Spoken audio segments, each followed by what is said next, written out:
kwesị ha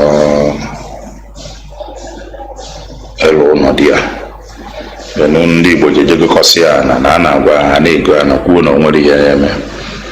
So the only thing about aghọtara m ihe na-akpọnụ ka akpọba asọrọkụ mebe kọntaktị ka ha wee nwee ike stọpụ ha. But they kwesịrị ịma na these things echigo m many times warning concerning all this issue. Kọcha ndị Igbo be anyị na egwu a na-agba nkịta. Problem ndị Igbo nwere bụ na ha were ego meruchi ihe niile bụ ego. Anyị adịghị political in life.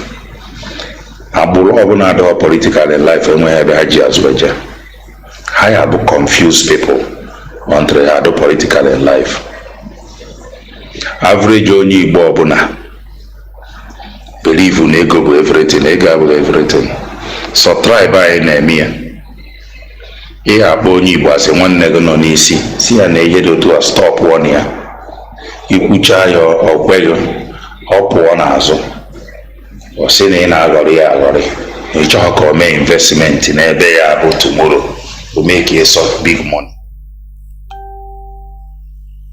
Things they want. Then when the problem comes, kpọkasịba na phone ka na-egbu ha na-enyere ha aka. Achị kurie ụlọ niile dị ebe a si kurie ya because unu stupid, very stupid. Jide ọfọ eze nwa ọ gwasịrị ọnụ na ihe ngwago unu maka concerning some of set up all these tribe na set unu be nuna amaho. Let me tell you, all this Lagos unu na-ego ana na invest in ndị Igbo na alụpịa ebe ahụ ị na-ego ana. Sometimes jee na map allocation jụọ onwe gị kedu ebe ahụ area ahụ ị na-ego ana, kedu ihe edebe ya for. A place called Amodofe ndị Igbo gorigo is an industrial area. Aya anụ ụlọ niile ahụ unu nwere na Amo in the year 2040, in the year 2035. The reason iji afụ federal government iji arụ rail concerning ha na ndị Niger because major of these people na-achị Nigeria today migrate from Niger na-emepesi everything before the year 2035. Oye ya fall. Every politician knows about that. Oyere ga-etipịa major thing na Nigeria ga-enwe income ga-etipịa. Ụlọ niile a unu na-alụ na location ebe ndị Yoruba ụnọ ihe dị otu a ya dị ya we be 6 mgbe onye ọbụla ya azọba onwe ya. If possible the year 2040 Nigeria cannot be one again. Then ọ bụ na ha ya abụ one nọrọ restructuring steeti ọbụla ya ewepụta laws ha. Ụlọ niile ahụ unu lụrụ na location ebe constitution kwuru na steeti na ebe a bụ industrial area ị ga-eluzie. Nwere ihe ekwute about it. And the one court ihe eji eje na the world onwe ebe ị ga-eje kpịa ma ekpegbu because na location kwuru na ebe a bụ industrial area. Ha ma ụma bụ unu nke dịka unu na-edevelop be ha niile because ha ma na lost to tribe ka unu bụ ndị nzuzu. Tribe niile mụ ya. Onye Hausa ga-ebulu efi ofu ala ha ji na-enwe ehi 5,000 bịa na Lagos lesia ya bukọrọ ego ya na jee na be ha jedebie. So business niile na-ahapụ n'ala Igbo ndị Yoruba afọ ya na onweghị onye Yoruba ya je lụọ ụlọ n'ala Igbo o mepee any business. Dangote cement the most too ebe ọ kacha ele afịa bụ na Eastern region na the whole Nigeria after Lagos. Eastern region but na onweghị ofu mkpụrụ warehouse nke o ji enwe depo any investment. The most richest man recorded in Africa enweghị ofu mkpụrụ ya na East. Ọ bụ na onye Igbo dịka Dangote each steeti ọ bụ na ọ ga-alụ ihe ha ka ofu nnekwu ahịa ofu biggest depo a wee na-etu ya afa ndị nzuzu a wee na-etu ya nnekwu afa because unu adịghị political in life. O nwere ihe unu ma. You understand? A watch Dangote na afụgo problem a na-enwe na Nigeria. Obido na-epupu investment ya na invest in other African country. na-ahapụ natazi few na Nigeria in case Nigeria crash echi ka o nwee ike survive. Unu adịghị political in life. Ịghọtago? So na bọọlụ niile na-ereceive o nwere ihe mmenwu maka ya. Achọsị kurisie ụlọ niile ahụ dị na Bolado si kurisie ha ncha. Unu bụ agbụrụ na-ezuzu ezuzu. Unu nwere ana Igbo ya eme investment. Kedu ihe mere eji akwụrụ ndị Nnewi iwu? Nnewi bụrụ afịa a na-azụ n'akụ niile dị na Nigeria bunata ya na be ha mee ya ọ bụla afịa obodo niile bịa ebe azụ ya. Unu chọọ ka bụ unu dịka Lagos, unu bịa Lagos unu akpa ego na ana be ha buru ego ahụ unu kpatara na anapụ unu ọka obodo ma ihe si eme ihe na-edevelopụ gọọmenti na-achị opportunity a this young man a na-akpọ Soludo take over the power. Good morning, good afternoon, good evening, and good night, great Biafrans and lovers of freedom. This is Radio Biafra HAUSA-SERVICE coming to you through Radio Biafra London. My name remains Mazi Johnathan from Olo province of Biafra. We are here live and direct, and today is the 19th day of March in the year of our Lord 2022.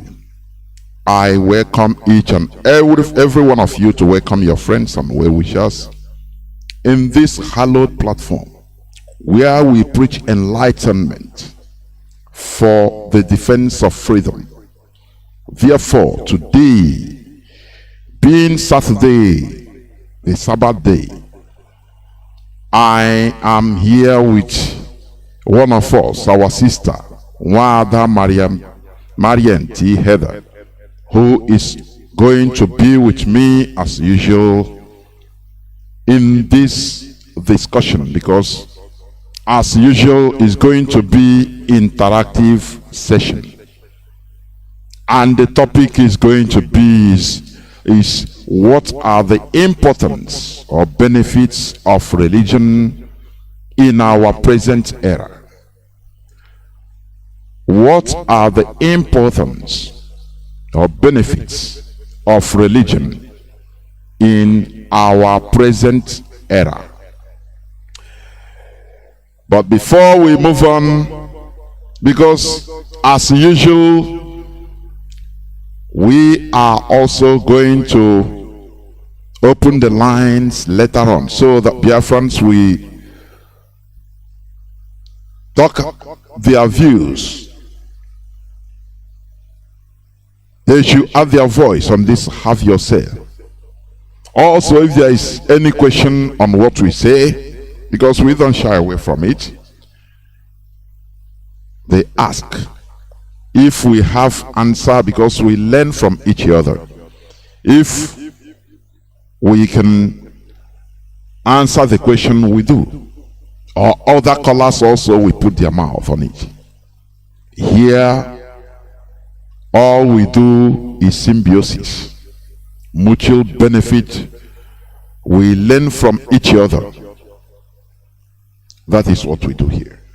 Therefore, once again, I welcome each and every one of you to today's edition of Radio Biafra HAUSA-SERVICE, coming to you through Radio Biafra London. Today, as I said before, is the 19th of March 2022, being Saturday. Before I continue, let me make this announcement. Ipob in Belgium, there will be a rally, a protest to free Mazi Kanu in Belgium. Mazi Kanu. The date of that protest in Belgium is the 8th of April 2022. That is Friday. The time will be 12 p.m., 12 to 2 p.m., the local time, their Belgium time. Venue, United Nations Office. Address, Rue de la Loi, 155 1000 Brussels, Belgium. Be there on time.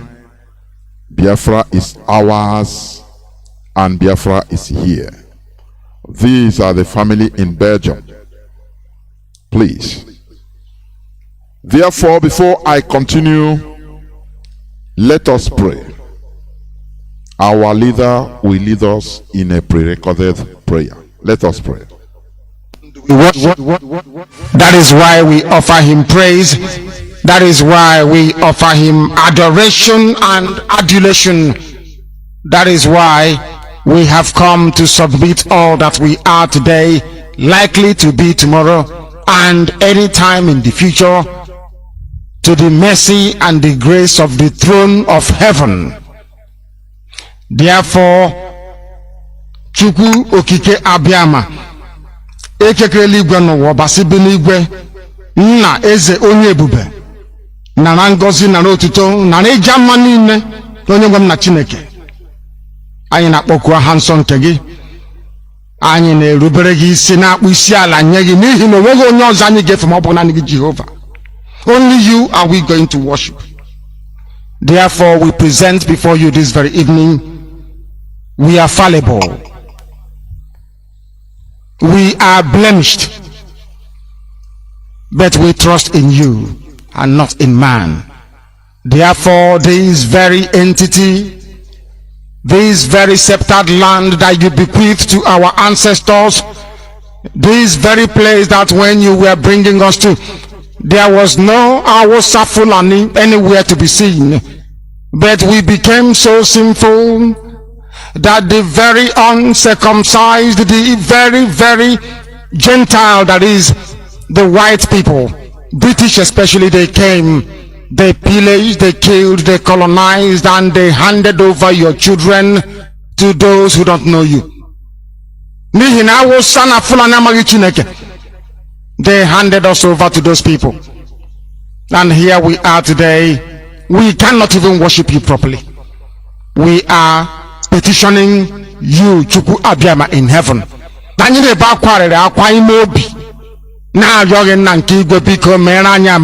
Please have mercy upon us. Have mercy upon your children. As we sang when we were younger, please, my Lord, be merciful unto your children. This wasn't your plan for us. There was no time you created us to become subservient. Can you? How can your children be slaves? How can your children, your handiwork, the people that you made, how can they become subservient to those who don't worship you? Unthinkable. Is there anything that you want us to do that we are not doing? Is there any other special way? In what way have we wronged you? Are you not merciful anymore?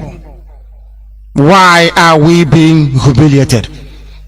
Why are we being shamed this very way?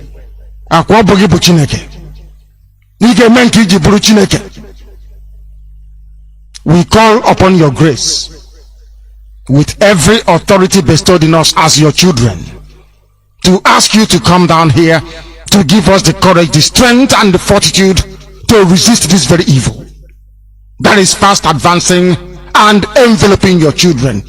Never forget that we represent the light. You created us to bring light to this very darkened and hate-filled continent. The time has come for you to make us whole once again. We have sinned and we have confessed openly.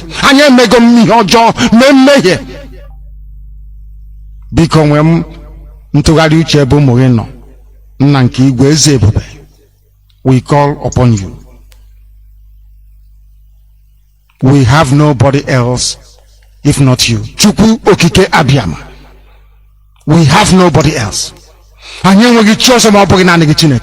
Nobody else. We have nobody. That is why we come to you. You are not man, Ibu Chineke. Please be merciful. Please raise your children from all over the world, from IPOB families all over this very planet. Give them the vision, the wisdom, the understanding to discern what is to come, and to render every help at their disposal to ensure that your glory will be witnessed upon this very earth, as was prayed for by Yahweh Yeshua, that your kingdom will come and your will be done on this earth as it is in heaven. So Biafra kaina your Chineke. I don't want money. I don't want anything to do with wealth. All I want is Biafra, nothing more, nothing less. We are not doing anything with wealth and riches. So when you have absolutely nothing. All we ask for is Biafra. That your name may be worshipped, that you may be praised.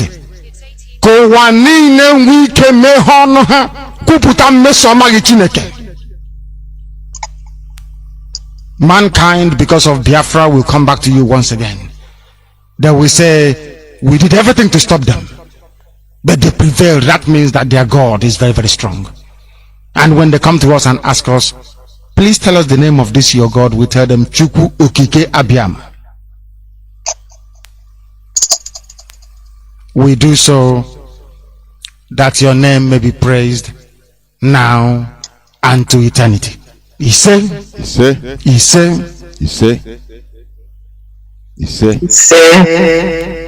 Once again, I welcome each and every one of you to today's edition of Radio Biafra HAUSA-SERVICE, where we learn. This is the University of Radio Biafra. Therefore, I will bring in our sister, our own. Wanda, please introduce yourself before we go on. Good afternoon, Mazi Johnathan, and good afternoon to all the listeners today. Once again, it's a privilege for me to be speaking on this platform, this hallowed platform, with a legend and an institution like Mazi Johnathan. I count it as a privilege. My name is Marian Hader, and I'll be speaking from Maryland in United States. And I hope to be a tool that can impact us or bring an enlightenment to what we're about to discuss today, the importance of religion to humanity. Thank you very much. I wish everybody a good listening time and looking forward to your reactions, your questions, and your input. God bless for now. We must continue. Before I go on, please, I want to just say this, and also in a few minutes I will allow you to say something about it. Owing to the situation, the former governor Obiano, how he was the governor of Anambra State for good 8 years. Immediately after handing over, after his tenure is finished, he didn't wait for even 1 second. He flew from where he handed over the power down to Lagos in order to travel, to run away to Houston, Texas. This thing, every time we shout, oh, our problem, the whites, the Europeans are killing us, they are exploiting us. I see this as a direct colonization, exploitation. Look at, he is going to Houston, Texas with his family in order to live there. Therefore, he came from the same Houston, Texas to become the governor of Anambra State. Is it not a direct colonization? How can he contribute in building Anambra, where it's not a place he's going to live? I see this, I think about this, I said, Egudio, honestly speaking, this is a direct slap on every Biafran, not only Anambra, every Easterner, every Biafran. Because these people, they are using our heads anyhow. Do you know the reason? We are the people that are supporting them. Once they dish out 1,000 naira, one cup of rice, you see people hailing them. Honestly. Direct from his handover, direct to airport, to run away from. Now, how do you think? Everything he's done, his money, the whole lootings, it will be in his place of abode. And let me tell you, they didn't stop there. The wife is also contemplating or trying to contest for senatorial seat in the same number. These people, I tell you honestly, if they come back tomorrow, if Obiano come back tomorrow and bring out bags of money and share, pieces of Indomie, sachets of Indomie, you see people still hailing them. There I say, the problem we have, it is not about the political elites, it is not about foreigners. The problem we have is we as a people. We. Had it been as Obiano finished, he want to go to airport, as he's driving off from that handover place from Oka, people will come out in mass to block him. It doesn't matter.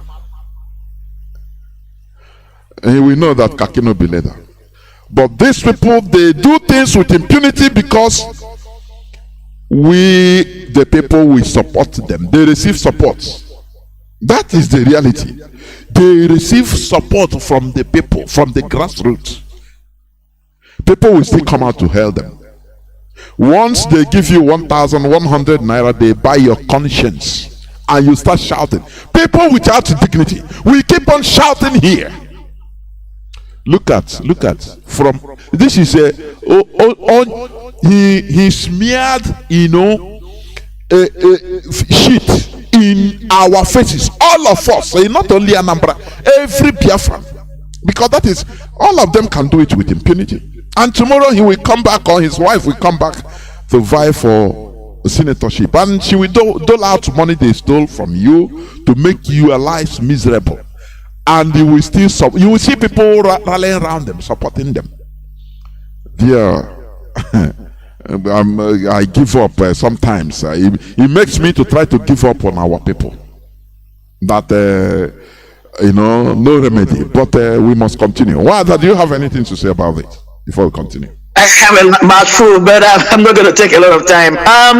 What you are talking about is happening right now, even in Ebony. Can you believe that some people, group of people, mothers, husbands, children, will come out to be protesting on behalf of Dave Umai after everything he did to that community?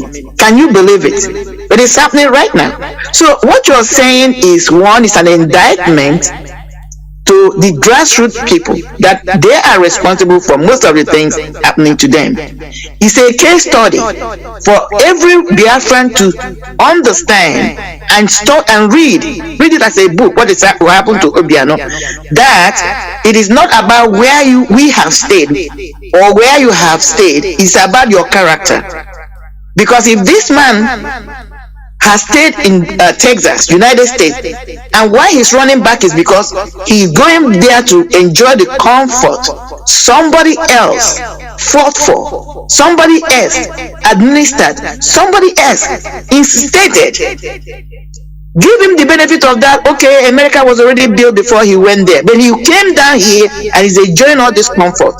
You will think that the main propelling factors that made him to vie for a position of office in Biafra land or in Nigeria is to bring that goodness back to his people. But what did he do? He flipped everything on his head. embezzled and abused. It's not just that he abused the trust people put into his hands. He abused the community. He made them. He's like saying, "You guys are fools. You didn't have to trust me in the first place." So even in this quest we are pursuing, it's not because people are in diaspora they're going to come home and make it better. No. That is why we must pay attention to one's character. What have you done before? Not what you're promising to do for me. Can you show me the legacy of your behavior? Can you show me if you have empathy? Let me see your works before I can hire you, because the grassroots are the ones hiring people. That is the argument I'm having for all these people wriggling out their head or coming out and talking about they want to overtake Mazi Kanu, or they know better than Nnamdi, or the structures Mazi are put in place. It's easy to say that, but the question is, are you disciplined? Because when you have to know somebody is when you put people in a place of power. That is why they say that power corrupts, and absolute power corrupts absolutely. If you are gullible before they put you in power, it will make you even more gullible. If you have a criminal tendencies or intentions before you got into power, believe me, when you get there, you're going to be worse. These people must understand this. So Obiano came in and doo-dooed everywhere, and now he refused to clean up, stay in his doo-doo. He want to run away from it. I'm going to give this adage quickly. There was a man that was renting a place, and because he did not like, he fell out with his landlord, he decided to travel to vacate the place, and he doo-dooed all over the place, messed the whole place up, packed his luggage and left. And he arrived at the airport. There were bad weather, a lot of cancellation, and he could not fly back. And he did not have money to rent a hotel, and he didn't have friends where he could stay. He had to go back to that same house.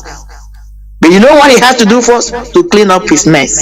So Obiano refused to go back, stay home at least one day with his community and enjoy the mess he created. That's why he was running to go to the comfort somebody else has made. Shame on him, shame on all of them, and this is a lesson for us to know. And believe me, somebody like me, by his grace, I'll be alive when Biafra will come. He must come in my own time, and all of us that are seriously pursuing Biafra.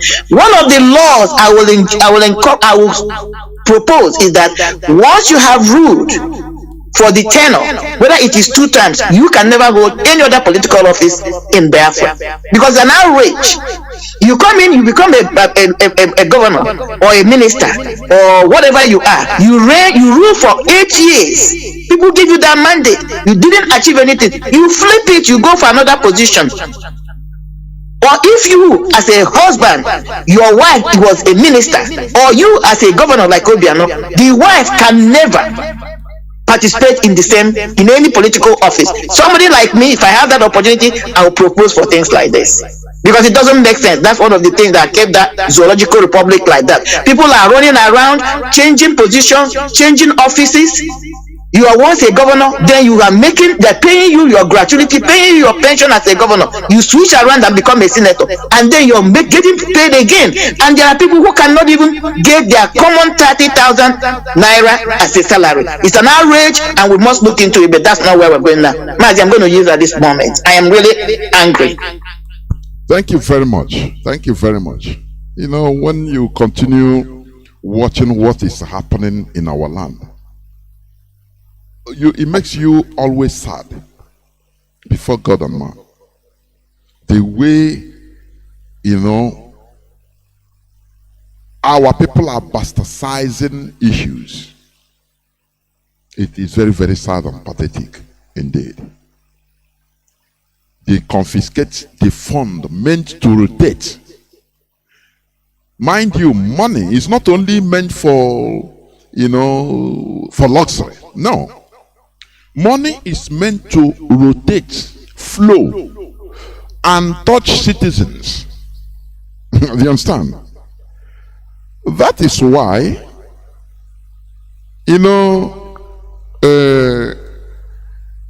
like in Nigeria, they made sure that this money, this fund, is confiscated by the ruling class. so that it doesn't touch to the grassroots.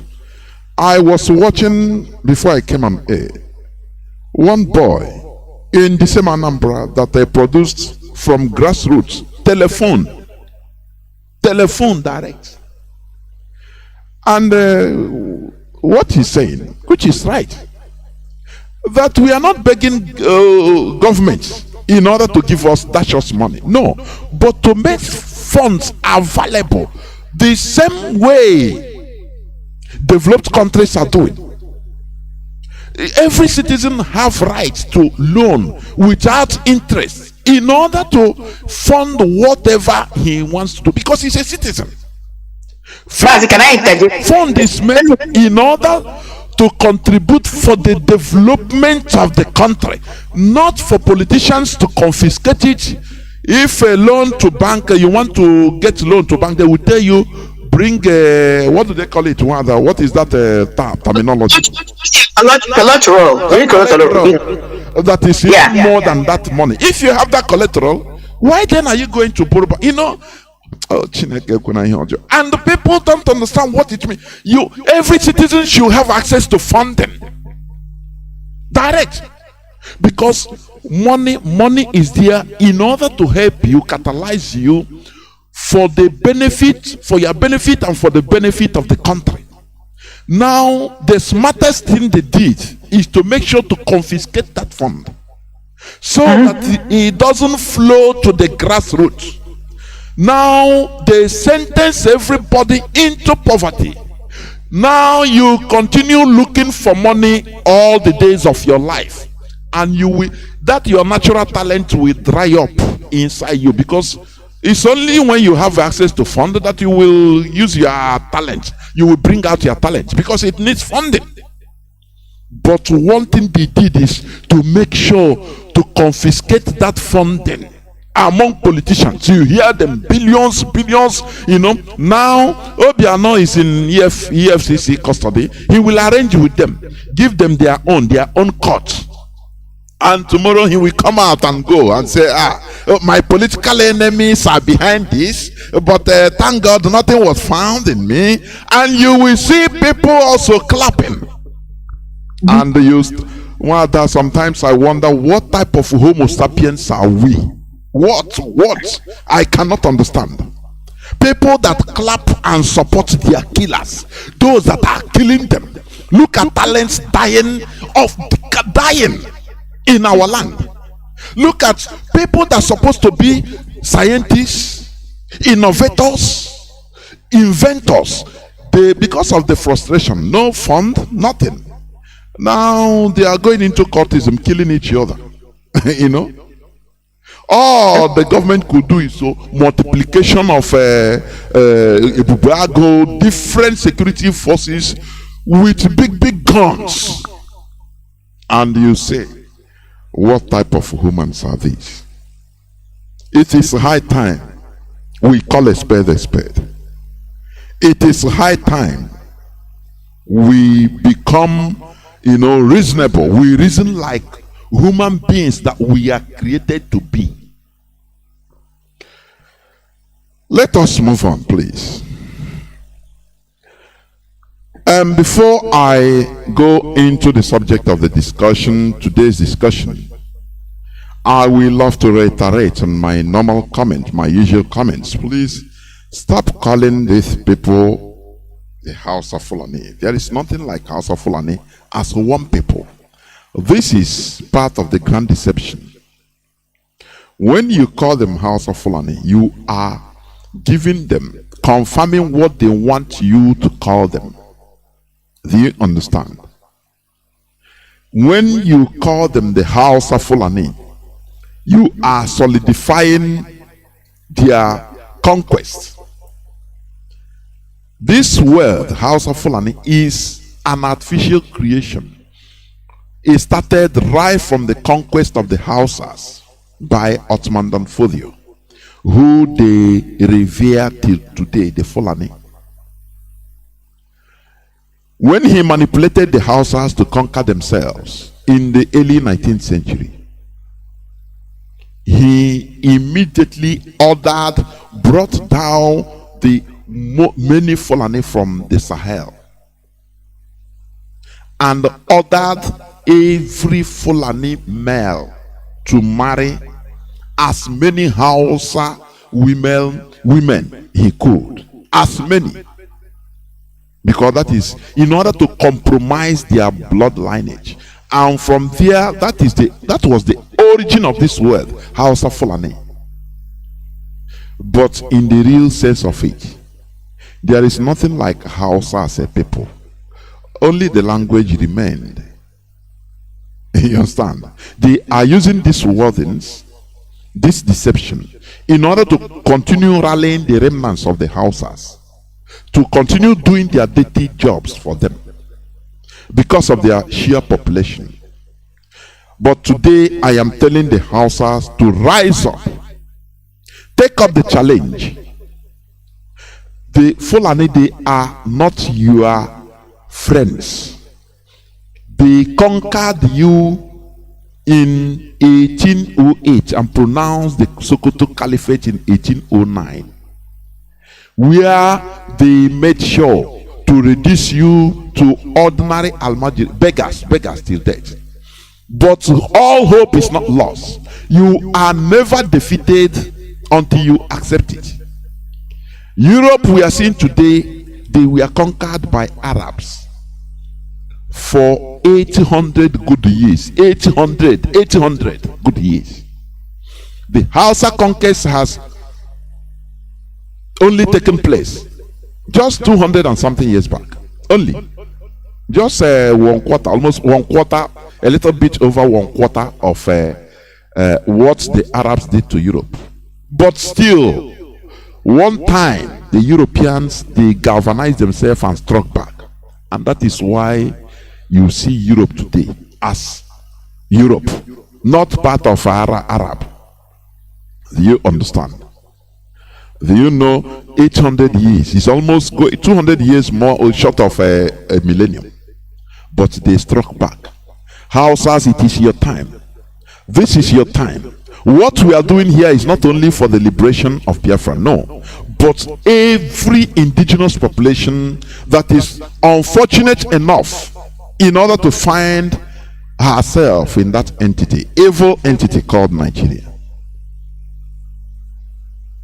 Radio Biafra London is in defense of freedom. Freedom for everybody.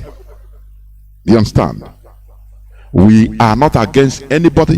What we are against is tyranny, enslavement. That is what we are against. It doesn't matter who is the victim. We don't care. We fight against tyranny, enslavement. That is it. Because all human beings are born equal and free. And that freedom we must achieve. Therefore, please stop calling them the House of Fulani. Now, as I said, the topic of our submission or our interaction today, I should say, is what are the importance or benefits of religion in our present era?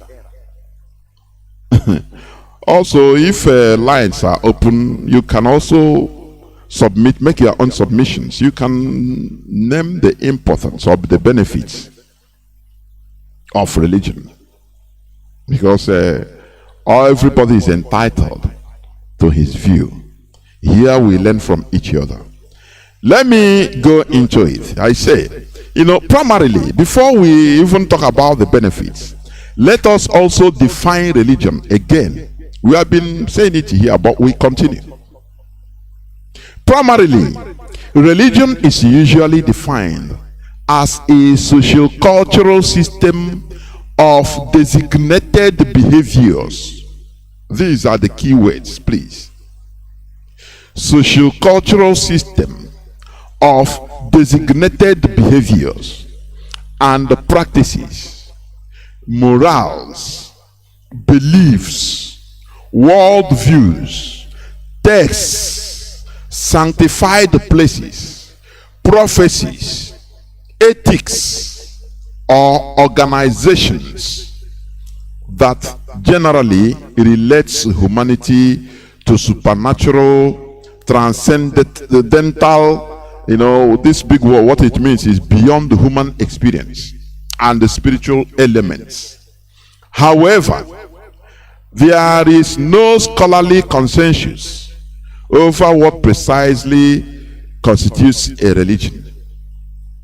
With all these characteristics, it simply means a way of life. That is it. Because when you are socio-cultural system, behaviors, morals, beliefs, worldviews, tastes, sanctified places, prophecies, ethics, organization. It means simple. Your way of life. That is what it means. That is religion. Your way of life. Nothing more. Okay. Continuing further. Also, religion could simply be defined as the belief in and the worship of a superhuman or supernatural being controlling power. Controlling power. That is why you worship or believe in him or her or that entity. Controlling power, especially a personal god or gods. Now, this definition means that one could believe or worship anything he thinks a superhuman or supernatural being which he feels that is controlling power. Religious beliefs mostly comes into full play, listen attentively, when there is a sense of ignorance of the situation, helplessness, or powerlessness. During the early time in human history, some of the questions that defied human understanding as of that era, which were also used to catalyze more beliefs in religion, have today been answered through science. Such questions and natural occurrences are: why are rivers and oceans generally blue? It was a question that now science has answered it. But this thing, before science could answer all these questions, or generally blue, it was a question that now science has answered it. But this thing, before science could answer all these questions, or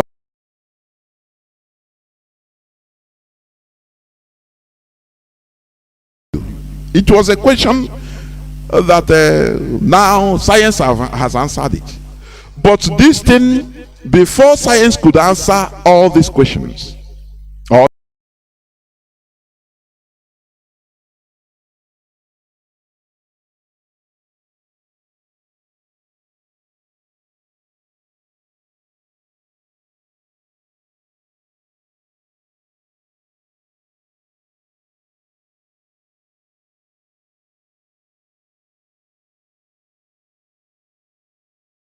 earthquakes, hurricane, etc. These are questions that the early men could not answer, and they saw it as a place. Some even worship. That is why some believe in the worship of thunder. Some, not knowing, not understanding how these things happen. Do you understand? I don't know whether people are following me.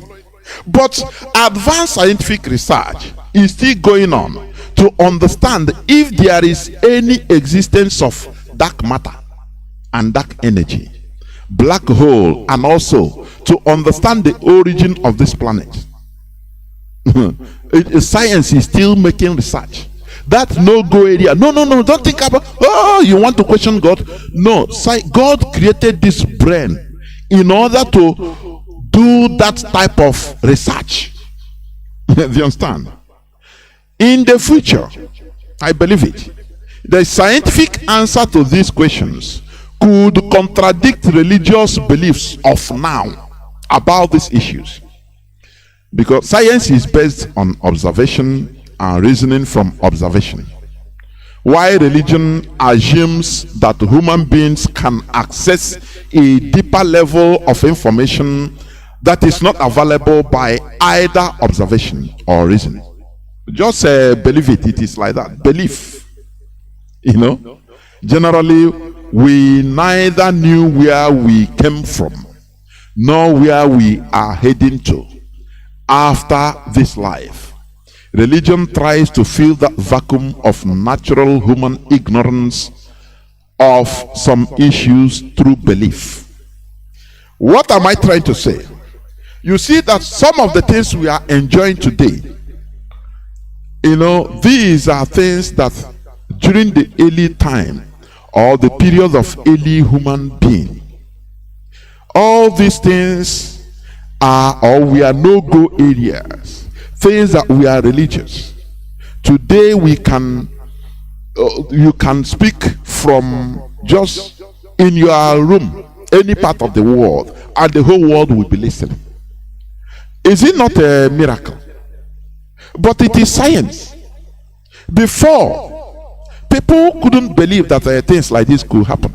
Maybe if somebody thought about it, because of the religiosity of the people, they will say they can stone the person to death. How do you think that somebody could fly? So, like as I said, we never knew where we came from, nor where we are heading to after this life. That is for now.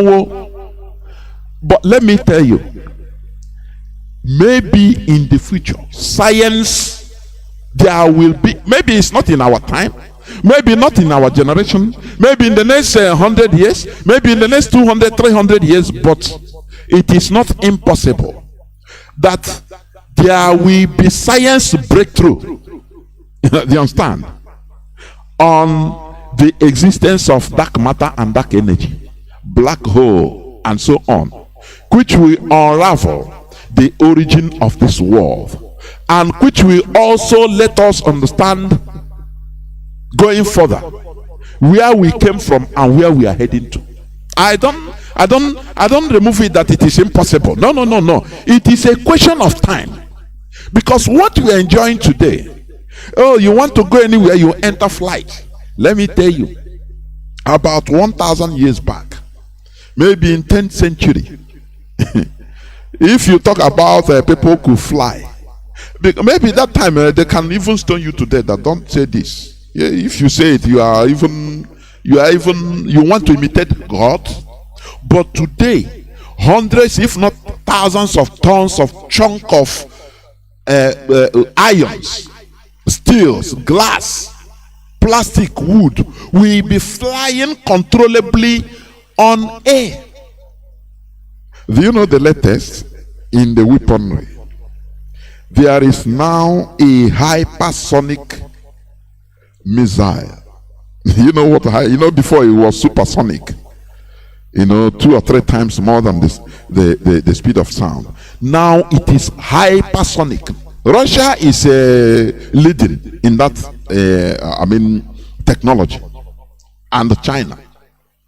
As of today, they say they used it to strike some place in Ukraine. You understand? Hypersonic, hundreds of times more than the speed of sound. So air shield system can contain it, because before you can even react, before the air can even blow siren to witness that the thing is there, I have already struck the target. These are technologies. Quantum physics, they are researching on how to simply disappear. Simple, just in simple terms. A plane, an aircraft that hundreds, tens and hundreds of passenger aircraft that people will enter inside, a journey that might take 5 hours or 7 hours might just take 2 minutes. People will enter into that flight, and the aircraft will start, and before you know, you see yourself in the airport of another country. These are possibilities, because human being, we are in charge of this world. What religion is doing is to reduce the capacity of our humanness. That is where I will stop for now. One other, I don't know whether you have something to say before I go on. Go on, please.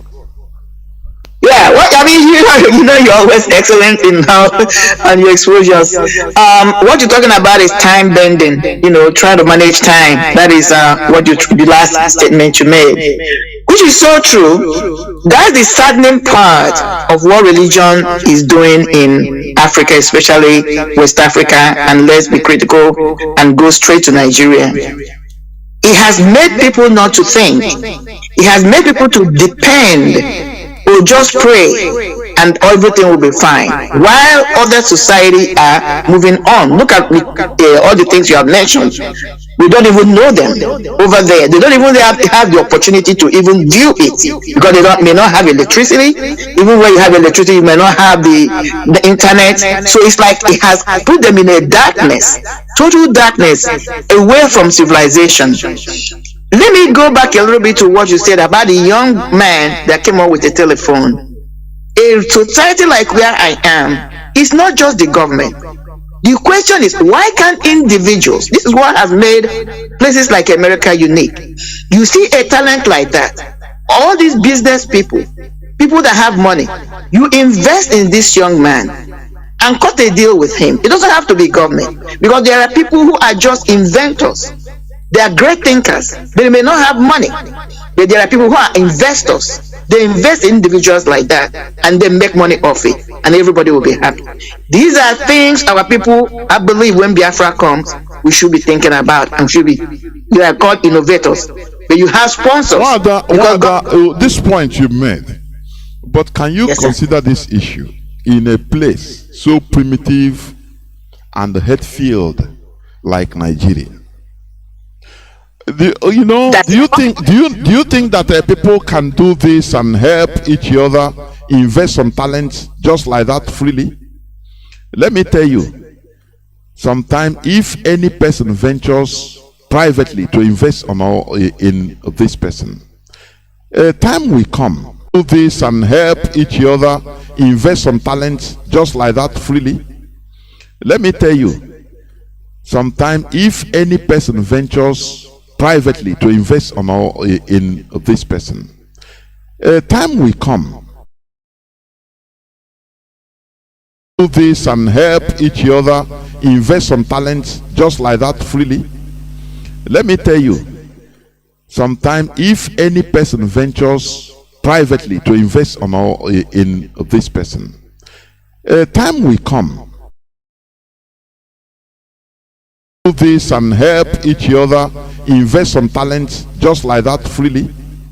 Let me tell you, sometimes if any person ventures privately to invest in this person, a time will come, do this and help each other, invest some talents just like that freely. Let me tell you, sometimes if any person ventures privately to invest in this person, a time will come, do this and help each other, invest some talents just like that freely. Let me tell you, sometimes if any person ventures privately to invest in this person, a time will come, do this and help each other, invest some talents just like that freely. Let me tell you, sometimes if any person ventures privately to invest in this person, a time will come, do this and help Ciao, sono Adriana. Invest some talents just like that freely. Let me tell you, sometimes if any person ventures privately to invest in this person, a time will come, do this and help each other, invest some talents just like that freely. Let me tell you, sometimes if any person ventures privately to invest in this person, a time will come, this and help each.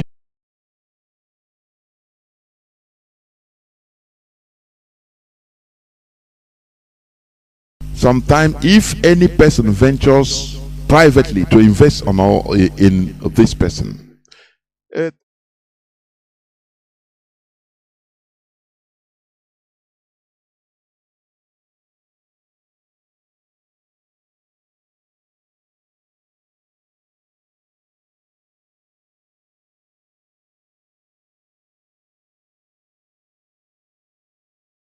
They look at the reverse. Mazi Nnamdi, who had this better opportunity than him, left his family, came down to liberate us, to bring enlightenment, to remove us from this darkness, this stronghold based mostly on religiosity and bad wickedness and system coming from wicked politicians, to open our eyes, let the scale fall off, so that we can be liberated. Because Nigeria has become a brain killing place, innovation killing place. It doesn't matter how smart you are, it doesn't matter how intelligent you are or what you can do, Nigeria will kill that person's mindset. Even when you think about it, the question is, why are these so-called elites, why do they send their children abroad? Because they know what they have done to the system. They know that if they leave their children there, they will amount to nothing. That's the level of wickedness. Why can't they just, all people are asking, give them the basic amenities, the threshold to strive? That's all they're asking them. Let it be a fair, playing ground. We know that it may never completely be fair, but just give people something, the basic amenities, light, water, good road, security. These are the basic things people are asking for, but they don't want to give it. They want to come in and rob like Robin Hood and run away to another society and dump the money. And that when they die, then their dead body will be brought back and be glorified, to the shame of all of us. So that is the job you are doing. That is the job everybody must do, to let us know that power belongs to us, to let us know that we are culprits, heavy culprits into what is happening to us. And that is why we must all put in all our strength, our energy for this liberation of Biafra, so that we can take our destiny and run with it. It doesn't stop anybody from practicing religion, because what religion is supposed to do is to give us what you call social collective wellness, social wellness. I'm trying to find the right word for it. Like it's supposed to subjective well-being. Make us feel good. It's about feeling. Make us feel good. There's no empirical experimental this thing argument that you can say that religion can do this for you. It's all about feeling, giving us hope, and giving us hope to questions we may not be able to address right now. But that does not address the core questions. It can't give you, if you're hungry today, if I'm hungry today, I can pray from now till tomorrow. Food cannot fall from heaven.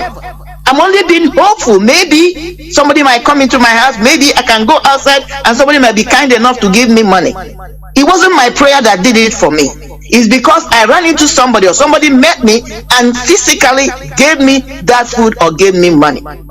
And that is why we must, even though I am not here to talk down on any religion, but we must move away from letting our hopes hang on religion. It doesn't solve problem. It gives us feeling, comfort, hope at that moment, but that problem still lingers on. I'm going to yield there. Yeah, thank you, Mother.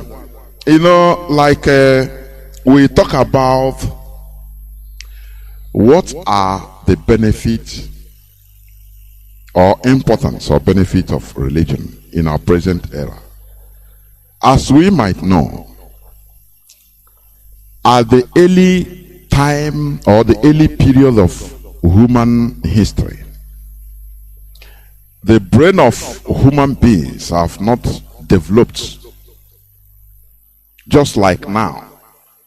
Although, according to science or scientific reports, the best inventor, the best thinking brain, scientific report, the best inventor, the best thinking brain in the world of today is using less than 10% of his brain capacity. For you to understand, for you to understand what is in the brain. You know, the best thinker or the best inventor or the best human being thinker is using less than 10% of his brain or her brain capacity. Now you tell me, why are we not in Africa, in Nigeria, investing on brain? Because there lies the secret. Do you understand? It is no more time of belief. Before, many things, you know, just like a baby, you know, as a kid, you believe that your father is the most powerful human being on earth. That is natural. Anything that happens outside, you cry, I will tell daddy, because you believe that your daddy is the most powerful human. Who will stand before your daddy? Who is the president? A baby, a kid doesn't know that, because the brain has not developed into understanding many things, how things work. That was at the time of the human antiquity, the medieval period, when human beings, we are still at the preliminary stage, brain wise. Now that vacuum was filled with belief. Belief is natural. And you understand? Because at that time, for people to be galvanized, for people to become one or continue being a unit, there must be a common belief system. That was during the medieval time. Do you understand? That that was the benefit of religion at that time. And as people move from one place to another, some will dwell in this place, some will move and continue. That place now, because of the natural occurrences there, because of the environment, because of what they are experiencing, it shapes their belief system. And that is their lifestyle. That becomes their culture. That becomes their tradition. Because religion is just a tradition. But today, the world is a global village. We have moved away from the era of belief to the era of technology. Do you understand? Just like I will say, religion helped in creating an ethical framework and regulates values in day-to-day life. This particular approach helps in character building of a person. In other words, religion acts as an agency of socialization. Thus, religion helps in building values like love, empathy, respect, and harmony, which means for a religion to achieve its desired positive result to the people, it should be indigenous and not foreign imposed. I don't know whether people understand what I'm saying. This is the reason why in a present day religion-based governments, they are always hostile to other intruding foreign religions for fear of causing social disharmony and chaos, which in this modern era could also be termed as a direct infringement on individual human rights. So, what am I trying to say here? That the benefit of religion as before, it helped in creating an ethical framework, and it regulates values in day-to-day life. But when you check all these things, yes, it means that a people for a people to advance, to continue, first of all, what matters is organization. Organization matters, and religion fits in to be a very huge organizing factor for humanity. Now, human being has mutated because it has been organized mostly into governments. Before, there was nothing, there were kingdoms. You go and conquer, your might is right before. Although it is now, but it is no more like before. Before, you expand as you can, as your might can. That is the reason why Europeans during the colonial period, they were able to expand. They entered Africa. There is not only any, if you kill or you become killed. If you conquer any place, you take. You understand? In that case, religion becomes handy because religion mobilizes the people. In order to have a common goal, common belief, that was that during that medieval period. Now you term the people that you are conquering as infidels. In order to remove that humanity in you, that remorse that you are killing a fellow human being. Now, religion will push you into regarding them as lesser humans. That is the mindset of the Fulani today, because they never come out from that medieval mentality. Also, no matter that Christianity is kind of mutated, but in a way they are using. I could remember they will tell you Galatians 5:19, yoke not yourself with the unbelievers. Who are the unbelievers? Why that discrimination?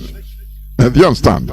The Muslims, yes, the Muslims are doing their own in a violent way, but Christianity being pacified. But there are still things that are in the text that is inhibiting factor that is killing us. That thing makes you now in our land to see your brother as an unbeliever. Therefore, I don't have to be in the same meeting with him because they are unbelievers. Do you see what we are suffering in our land? Do you see it? Well, I don't know whether you have anything to add here before I continue, because if you allow, I will continue more. Go on, please, if you have anything to add. Yeah, because that justifies the action. Even with the agitation we're doing now, some people will tell you, "Oh, I'm not of this world. When I die, I'm going to heaven. Heaven is my home. Why should I fight for Biafra agitation? Why should I fight for Biafra actualization? This place is not my home. My place is in heaven." Meanwhile, how can you begin to believe or look forward to a place you don't even know whether it exists or not? It's just a belief. But where you are, that's where you get your food. That is where you're supposed to grow old. That's where you're supposed to get. You don't want to make it comfortable. You don't want to contribute for it to have your freedom here. You don't have a freedom of self. You don't have a freedom to reason as human being. You don't have a freedom to grow and do whatever you want to do. Explore your mind, because the positive thinker says the mind is a terrible thing to waste. You want to wait until you die and go to heaven. You don't know whether it exists. So these are some of the things that religion has created in our society. And division, what it does, it divides us into pieces. And when it divides us, we begin to fight among ourselves. Because, that like we say in our foreign imposed religion, foreign religion. That's exactly how they did it, how they conquered us. They use religion, it's the same old script. That's what they have been using, and then we took it. Even when you come to these foreign religions, you're talking about denominations. Somebody who is a Pentecostal does not want to have anything to do with a traditional Christian religion. These ones are born again, these ones are not born again. Look at how it has disunited us. We can't even function as a people. So how can you have a progress when you are not united? How can you reason alike when you are not even agreeing on one thing that you're one? Can I ask you this question? Is there any difference when the Fulani, the Islamists, call non-Muslims unbelievers that should Infidels. be taken out, infidels. And now you come to Christianity in our land today. There is a text I could remember. I don't know the particular chapter now. I think it's in Galatians. Do not yoke yourself with unbelievers. There is no communion between light and darkness. And people interpret it. What is there any difference? What is the difference between the Fulani, when the Muslims, when they do it against non-Fulani, and now Christians even disassociate their own brothers? I think the only thing is that they don't kill them, but in their actions. Can you also touch on that? It's the same thing. There is no difference. It's just like if you when you want to kill a dog, you give it a bad name because that justifies what you want to do. It's the same thing. Even in our own society, in our Biafra land, even in our Igbo land, somebody will say, "Oh, you're from the traditional healer. You must be satanic." This one you say, "Oh, because I'm a Christian, I cannot associate with you." Which should have nothing to do with our relationship. That's your faith. That's what you believe in. So why this is the same thing that the Hausas are doing, because the Fulanis are doing. I meant to say, or Muslims. They just say Muslim. When they tag you that name, infidel, now it justifies them to kill you because an infidel is worthless. An infidel is already bound to hell. They are trying to help God to satisfy that. But when you go to society where they have refused to go into this religious fanaticism, which is what makes the Western world like it's different, like we call it religious intolerance. You believe in whatever you want to believe, but you see the word comes forth that we are all human and we all have every right to practice what we want, and we should have the right to pursue life at its fullness until I die. Then I know whether there is heaven on earth. I don't even know whether there is, but why can't I enjoy where I am now? That's what the religion have done to Africa, especially in Nigeria. And that is why we must, again, I continue to go there because this is the message I would like us to get today. We must support fully the agitation and separation of us from Nigeria so that we can have our God-given potential. Like you said, the best human being is using only less than 10% of the brain capacity. Ask yourself the question. I believe, which I have told my daughter, not that I believe, I told my daughter, if I was in Nigeria, I would not be able to accomplish most of the things I accomplished today. It's the same me. America did not put a new brain in my head. America did not put new neurons in my mind, in my brain. It's the same neuron that I was born with. But if I had stayed in Nigeria, that would have destroyed, probably I would have been dead by now. Amounted to nothing. But it's because I change environment that helped to develop the potential, to bring out the potential I already had. And that was one of the ways I encouraged my daughter. I said, you have opportunity here because the society you are encourages you to make use of your brain. So Nigeria have made themselves to be a place of dumping and killing potentials and brain.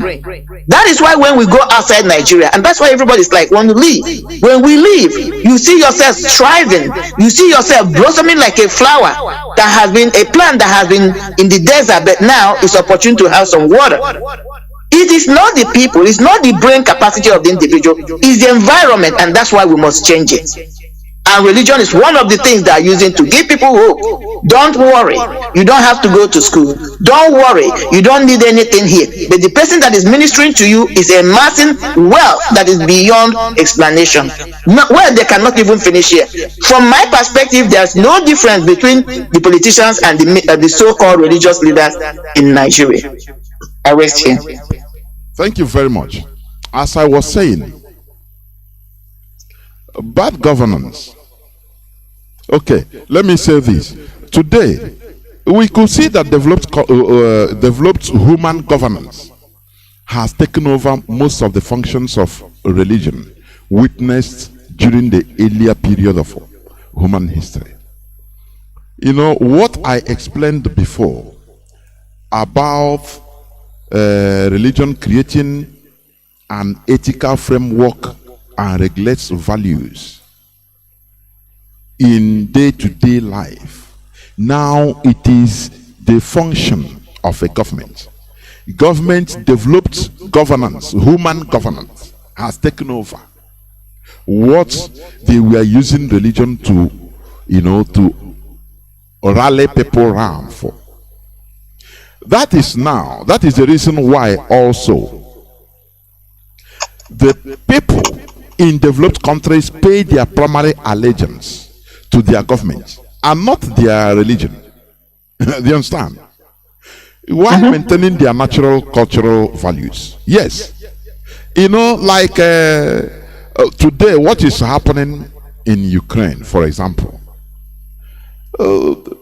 it is not God that is sending missiles.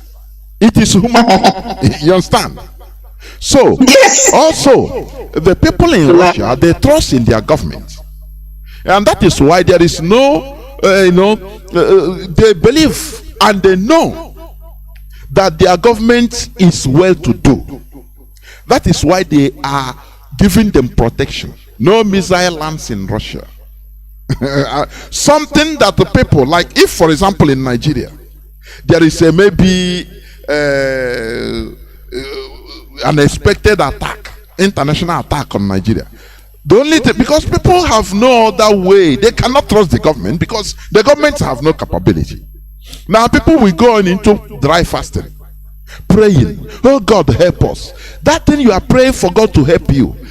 Governments, developed governance of human governance, have taken that responsibility. Why? Because they allow the science, they allow the human brain to develop. They help the human brain to develop something that in Nigeria is not achievable. Because in Nigeria, they make sure to stifle talents and brains, and they push people into religious centers to continue calling God that God is what will help people. There is a video I used to play before starting, by one Reverend Oloma, who is also doing fantastic. Yeah, I know him. Yeah. He said, if people are saying, oh, I cast demon is your problem, they tie your future, your destiny. No, you are looking at spiritual demons. No, there is nothing like that. Those that tied your future, your destiny, are people like Obiano. Look at, why is he running away? These are the Nigerian politicians. They are the demons, but because of ignorance, you don't know. Because they bribe your conscience with money. Now they go to, instead of the religious centers, the clergy, to tell you the reality. Now they are telling you still the same thing that people were being told 1,000 years back. Oh, call upon God, He will help us. So in the era of drought, because that time human being depends on nature for everything. But do you know today there is artificially catalyzed rain or artificially induced rain? I think it's been championed by Japan. If there is no rain, a place of drought like this, they can spray something, chemicals on the air, and within short time there will be rain. What you spend your time praying and fasting, oh, I cast that the rain will come because of religion. Now human being has entered, persevered, and used the brain, the natural brain, in order to achieve this. Why are you so backwards? Because when you continue believing in God will do, God will do. In this 21st century, where Russia is championing a hypersonic, more than 200,000 kilometers per hour, traveling vehicle. Do you know what it means? And you are still in a primary stage of life. Just like I used to give it as an example. When you have a child, it's a baby.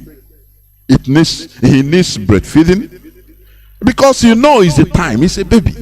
From 0 day to maybe 9 months or 1 year, you breastfeed him. Yeah, it's no problem. But the time comes after that period, you remove you wean the child. You remove the breast, the milk from him. You don't hate him, but because he's supposed to develop, he can cry. But that doesn't matter because you want him to develop naturally. At a time, carrying on the body, at a time, you start putting him on the ground to sit down. From sitting down, he learn how to crawl. From crawl, you'll be protective of him because of the situation he is. Now, a time comes, he start attending kindergarten.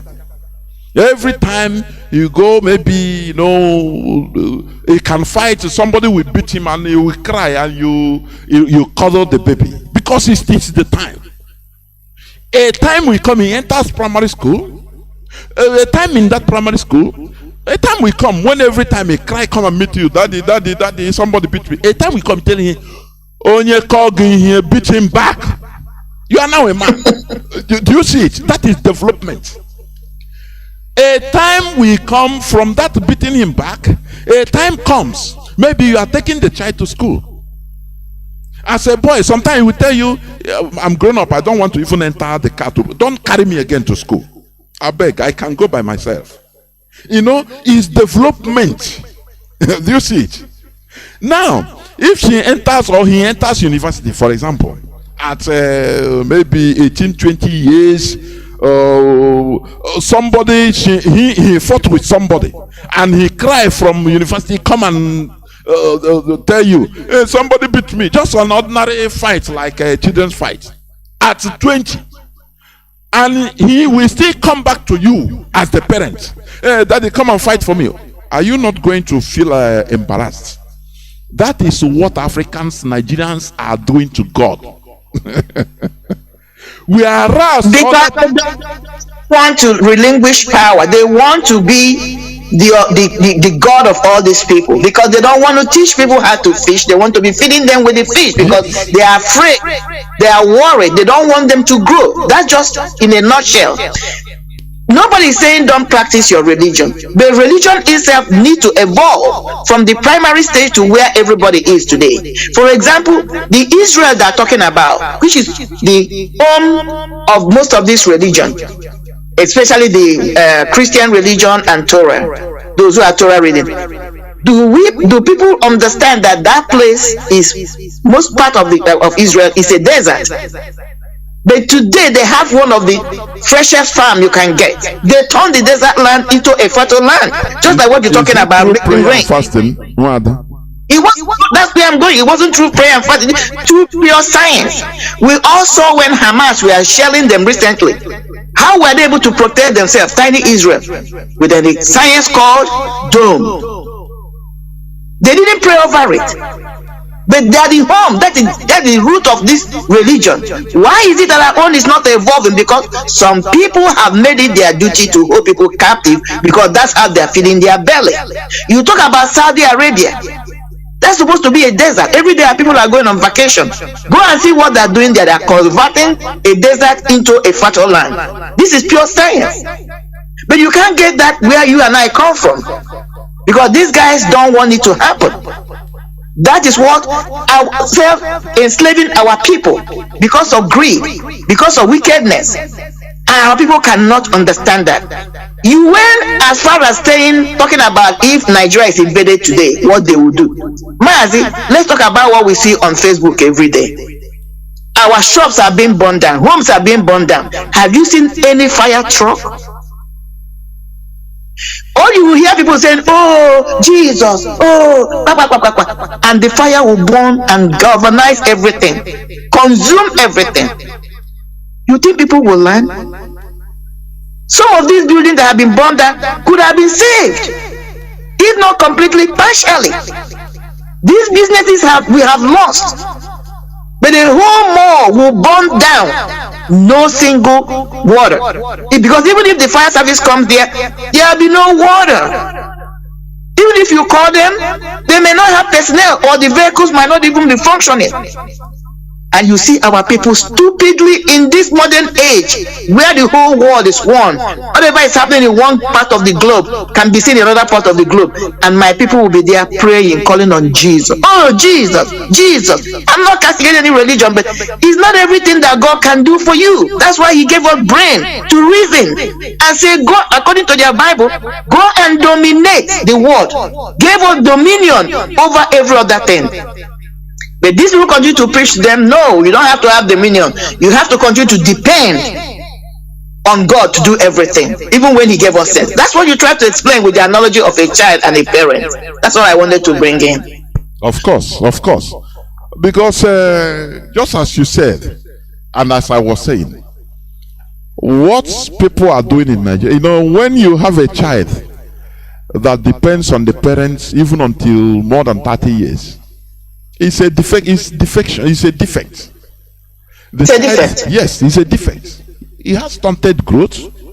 That is in the sight of the God self. Is what the way they are seeing, the way he's seeing Africans, Nigerians. They cast out. They do this and that. The primary importance of religion is galvanizing. The time there were kingdoms, even human beings have not been organized.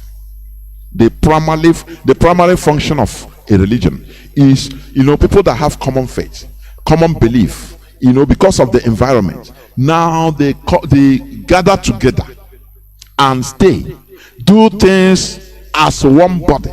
That is the only thing, or the most important thing. All these things they are doing now, normally there is government in our era, modern era.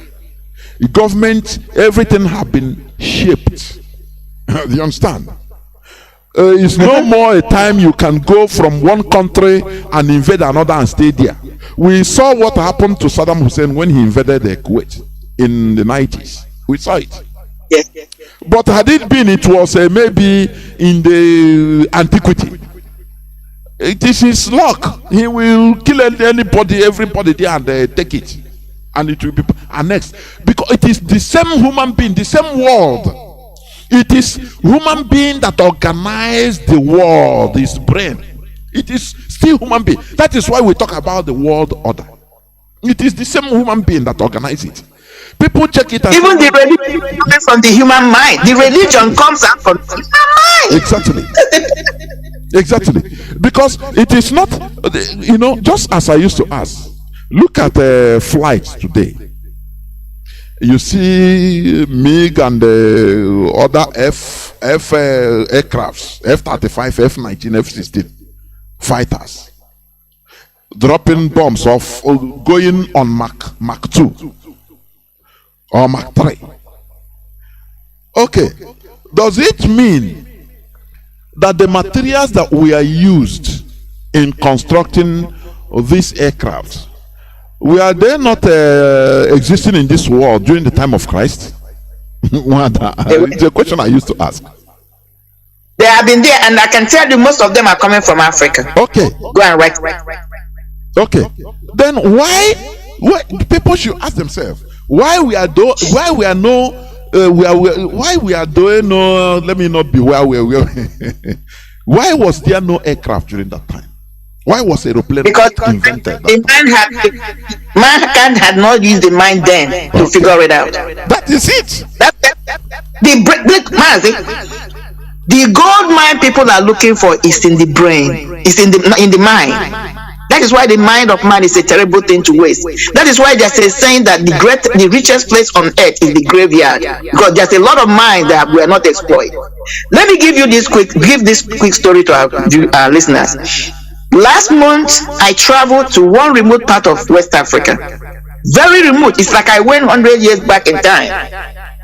When I arrived there, Mazi, they were all looking for something I could give to them.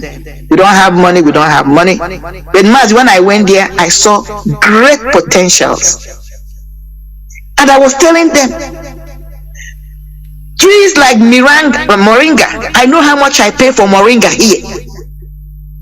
I saw a lot of potentials. I was telling them, do you guys understand what you have? They be looking at me. When I started explaining to them natural wealth making, money making things they have there, staring at them, is when I started explaining, we didn't know. I told them, I say, you guys are like somebody sitting on top of a gold mine, but because you don't have the ability to develop, to even find out that you have this gold beneath you, and then talk about having the equipment, you continue to be impoverished.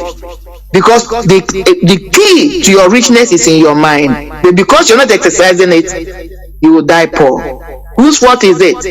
It's not God. Because God had given us everything. But because we are not making use of our mind, which is the key, the person will die there impoverished. That's the totality of what you're trying to explain, man. Of course. That is why, what we are doing here, what our leader started, is to change the way we reason, our mentality. That is this restoration project, there is the key. If we never change the way we reason, continue reasoning the same way, it will be very hard. But once we change the way we reason, there lies the key. And that is the reason why the Europeans they embrace enlightenment. Now, in order to exploit Africa, they try to play on their mentalities, their psyche, by making them believe that there are poor countries. Do you know that 80% of cobalt, or even more, cobalt in the whole world comes from Congo? Do you know that? Yes. Yes. Do you know that? Okay. The bomb, the fat man, the bomb that was used in the nuclear bomb for Fat Boy. Yeah, Fat Boy for Hiroshima and Nagasaki in the 40s. Yes. Do you know that the uranium they use, it was from Katanga in Congo. Katanga. Mazi, without Congo today, there will be no cell phone. Let me just put it that way. There will be no computer. Period. But look, go to that place. Go see. People are country. Every time you see in television, the Congo, the hunger, why is it so? The difference is the brain, nothing more. The way they reach, nothing more. You buy Apple phones, Samsung, any type of tactile phone. It's only cobalt that come from all this rare earth that come from mostly Congo. But you see, those people, they never add value. They made Africans to be dependent. Because when the master, he who holds power, wills it. They have been sitting on those metals or minerals. They didn't know it. They didn't know they were sitting on it. How much more trying to figure it out? Somebody walks in, figures it out. Am I going to give you this thing? I'm going to be the master. And that is why they institute all these tribal wars in Africa. Because while you and I are busy fighting, they're excavating everything we have and taking them away.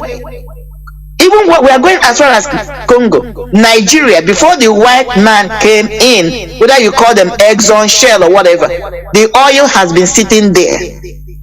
Sitting in Nigeria. Did anybody know? No. See, the foreigners that come and saw it. You have this. No, now, it becomes I'm not gonna oil. Yeah, let's be honest. Just like I told you, when I went to this country, this particular country, I have made 1 or 2 business contacts there, which I intend to exploit. You say, what's that? Because it's not my fault. They have been sitting on it. They didn't know what it is. I just arrived.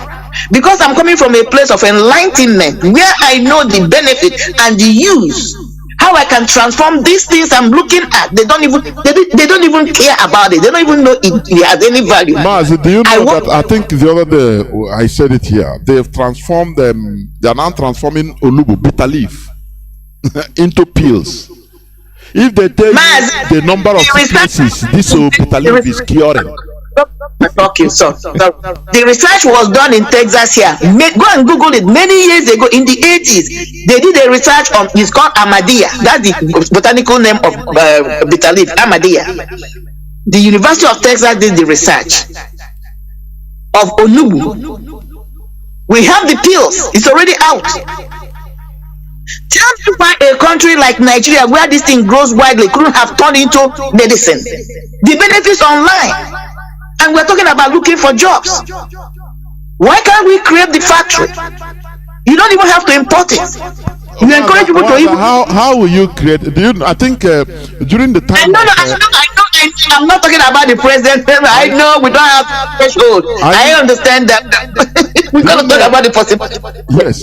Do you know during the time of I think HIV, yes, sir. AIDS, one Maurice, one scientist, a Igbo scientist, the man is still alive. Even he came up during this COVID-19 issue that he has been able to bring out a cure through bitter cola. Yes. No, but who minded him from the Nigerian government? You know, the people that hate, they'll say, Igbo man, let us promote him now. Tomorrow he become this and that, Igbo man. Instead, is it not here? I talked about talked about the presidency, Nigerian presidency during the COVID, bring important doctors, so-called doctors from China, in order to come and brought that COVID. You're bringing them to cure. Nigeria is a symmetry, honestly speaking. We are dog eats dog, and this system have entered into the bloodline of everybody in Nigeria. It's systematic now. That is why we should run away from Nigeria as yesterday. Honestly, we should have been gone. We should have been gone. They are destroying us. Nigeria is destroying us. They are using everything available. I say everything available, including religion, in order to destroy us. They understand it. Do not forget, we are talking about the benefits. It's a question. What are the importance or benefits of religion in our present era? We are still talking about it. You know, as I said, in my own view, today we could see that developed human governance has taken over most of the functions of religion witnessed during the earlier period of human history. This is the reason why the people in developed countries pay their primary allegiance to their government and not their religion, while maintaining their natural cultural values. Yes. Now, bad governance like in Nigeria breeds a hate, disrespect, and social disharmony, irrespective of the religiosity of the population. With all these bad characters and omens, everything in Nigeria, whereas the people, the population are meant to be fanatical, religious wise. Now, what are the benefits of this religion in our land? They are using it as a weapon in order to destroy us as a race, as a people. Because, you know, they enter into our psychology, our psyche, through religion. No. You have to obey. You know, the same thing they did to the slaves in America during the transatlantic slave trading. Was religion? Religion was the main weapon. The main weapon, because you have to break. You know, that place that is the power, the nucleus, the mitochondria, the powerhouse is the brain. That is where these people, they go there in order to destroy it for you to remain stunted. Substitute. That is it. They made you believe, you know, something that will keep you low, that is forever. Oh, we can't. Oh, no. We cannot do. We have to call God. Though. We have to, for electricity, you have to fast and pray and cast out demon of cutting electricity. You know, for you, so that you know, having maybe 3 hours of electricity becomes a miracle.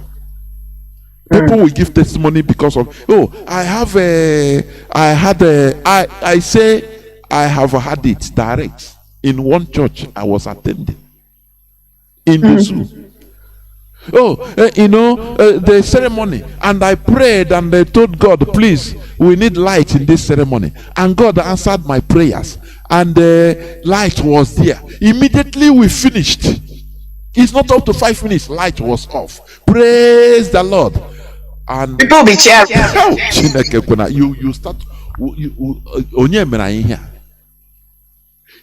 They attack our brain direct in order to keep us down forever.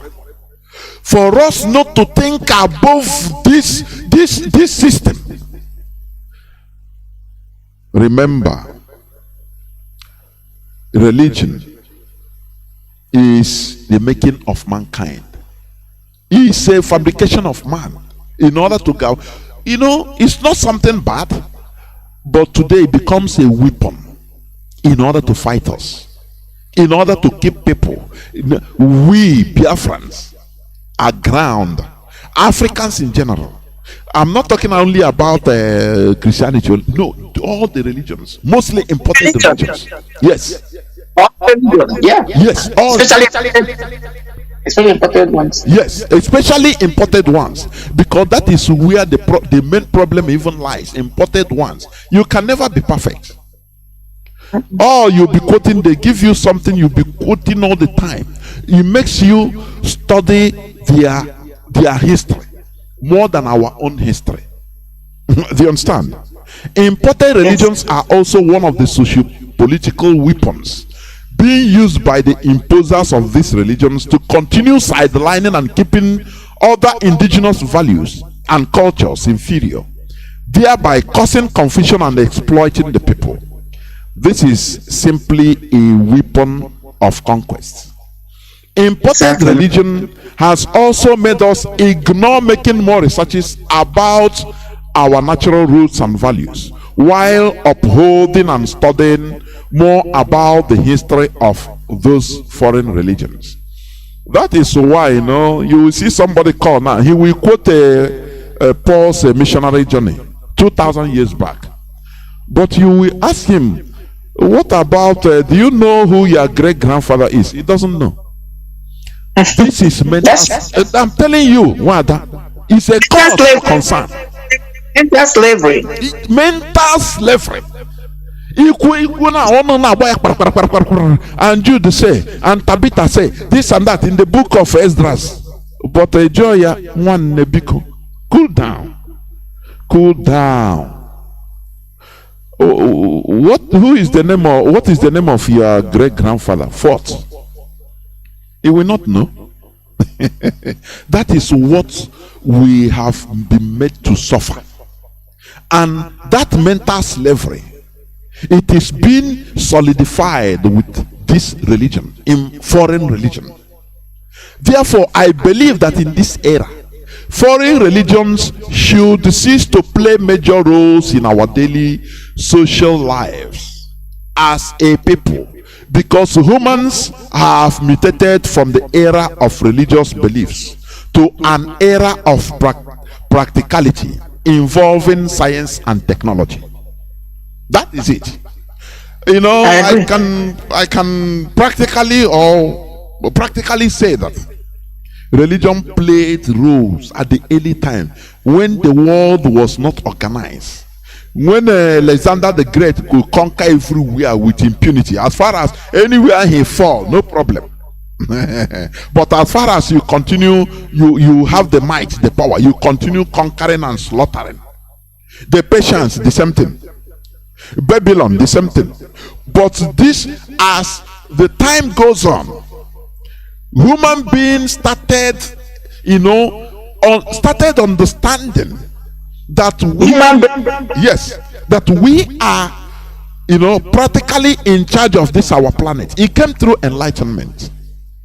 All this belief, this and that, oh God, started understanding that is when even this world was fashioned in a way that it is now, where governments, people should hold the government responsible, where government should care for the people, not exploiting the people, not conquering might, where any person that is you are, if you are powerful, you can cut off the neck of another person, and that's it.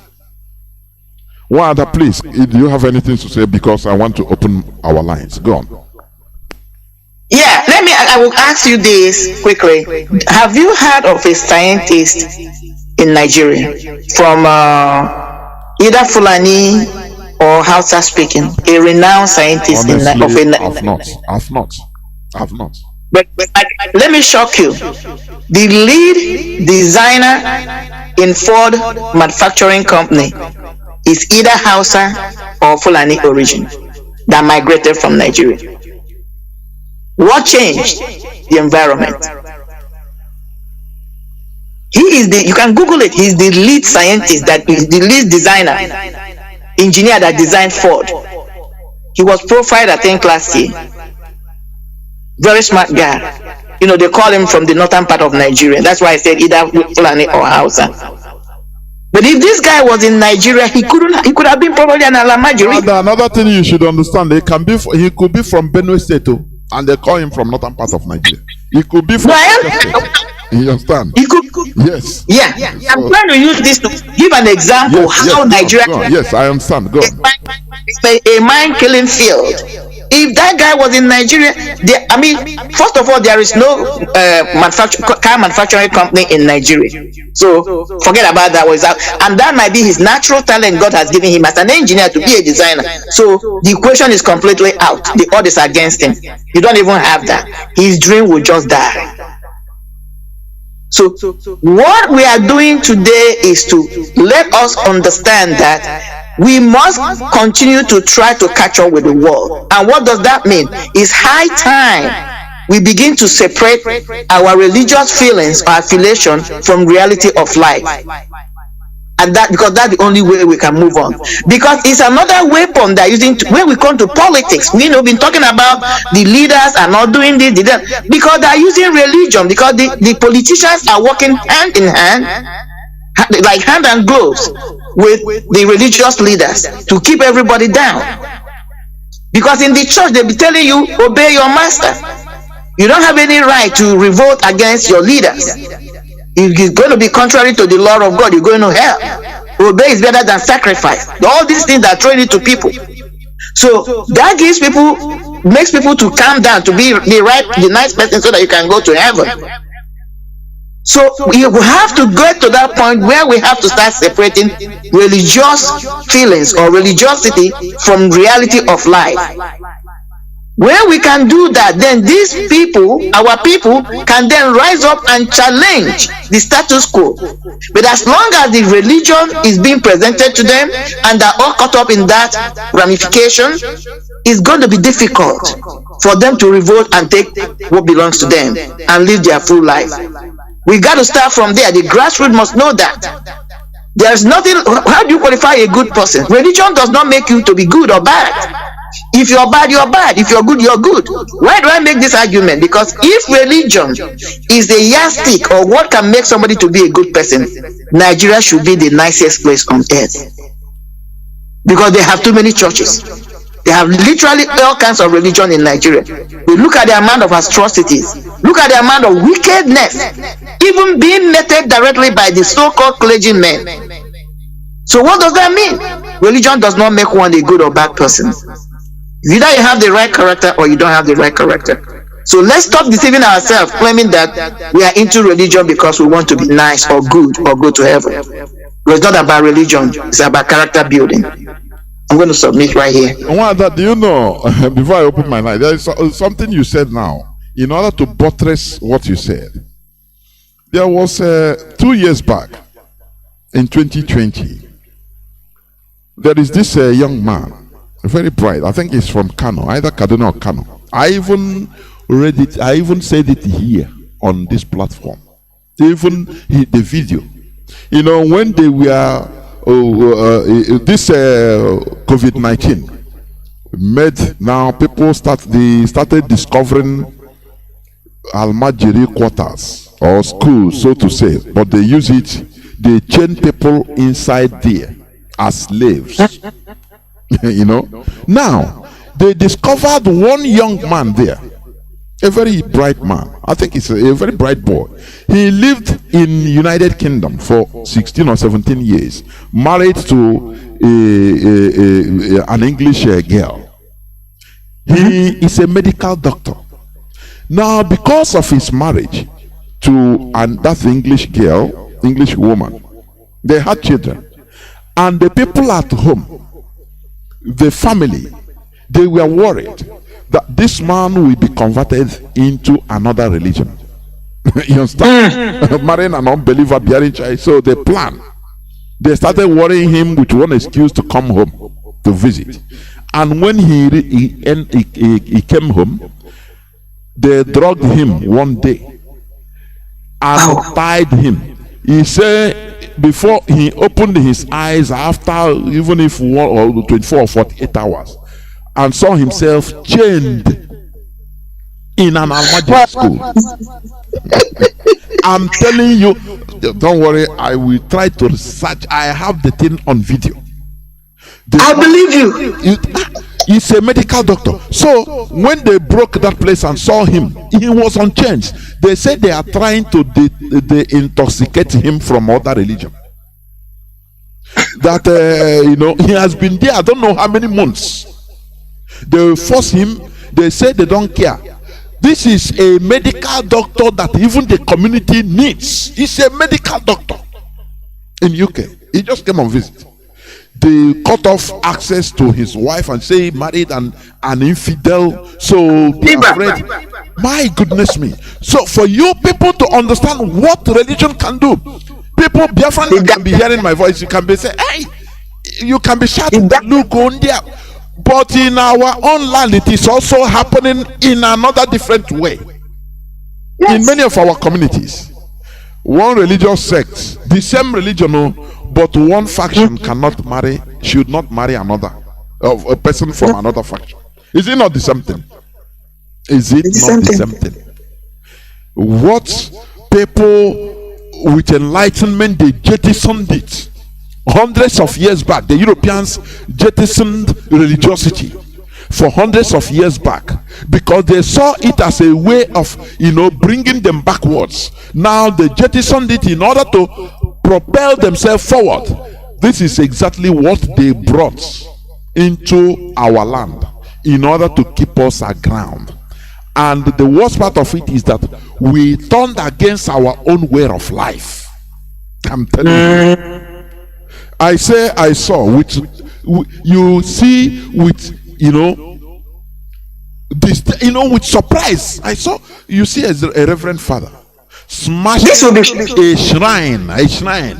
Things in a shrine of our Lord. He smashing it, saying that this is bad, this is evil. Clear, burning the shrine. But the man, anytime I see that man, I feel like throwing up. That man is a disgrace. That man is a disgrace as an Igbo man. What is the rationale? The same man will go and kneel down because he's in his own religion, a white status. Why is this so stupid? You don't have to meddle into the affairs of another religion. It's not your religion. That's not your belief. Wanda, do you see? Let me say this. Do you see? Time I see it, I feel like throwing up. I feel like getting my hand on that man. What he's doing is outrage. Stay in your lane. It's just like now if some traditional religious people go and start burning churches. I wanted to say now once they do it, hey, all hell break loose. Is it how Biafra will be? Please leave us so that everybody have equal right in religion. But when they do, they held it as they are killing demons. Do you see? This mental retardation they put into us, killing us every day. Mental retardation. I'm telling you, in the name of religion, it's a virus. You believe that this God you're serving is powerful. I believe that Almighty God is powerful. Let him fight for himself. He doesn't need you to fight for him. God, all this religion we're talking about, even traditional religion, is the same God that gave them the mindset to create that religion. Is God. They didn't get it from thin air. So why do you think that your own inspiration is better than my own inspiration? Well, don't they realize that there has to be something that I feel that makes me to continue to go into that situation? Let me go to hell by myself, because the way you see my own is the way I see your own. That is why when we started this program, we said all religions are equal. None is better than the other. Because the way let me put it this way. You know, I had argued with these religious people a lot. Let me give you one of the concepts I asked them. If you were born in Iran or in Hindu populated place, tell me what religion that you're going to be. Is the religion that is on the ground. You don't have control over it. Of course. The question becomes, if you believe that if I'm not a Christian, I'm going to hell, and we believe that God is in control of everyone's destiny, so you're telling me that this God has already judged and condemned me to allow me to be born in a place there is no Christianity. People don't just think. God knows that such communities exist. It's God that inspired them. If you believe that God is omnipresent, which I believe, omnipotent, which I believe, so God knows that this particular group of people, he inspired them to have their culture, and he knows that their culture has nothing to do with Christianity, and God allows me to be born in that society. Automatically I'm going to become, my first religion is going to be that of my parents. So God have already judged me before I even had a chance. Because that I'm born does not mean that I'm going to grow old. I'm born in that society and I die prematurely, or even die as an infant. So God has already judged me, prejudged me. People, at the point that like our people do not exercise our minds. We don't think, because we have been conditioned to just believe. Let somebody do the thinking for us, which is one of our biggest demise.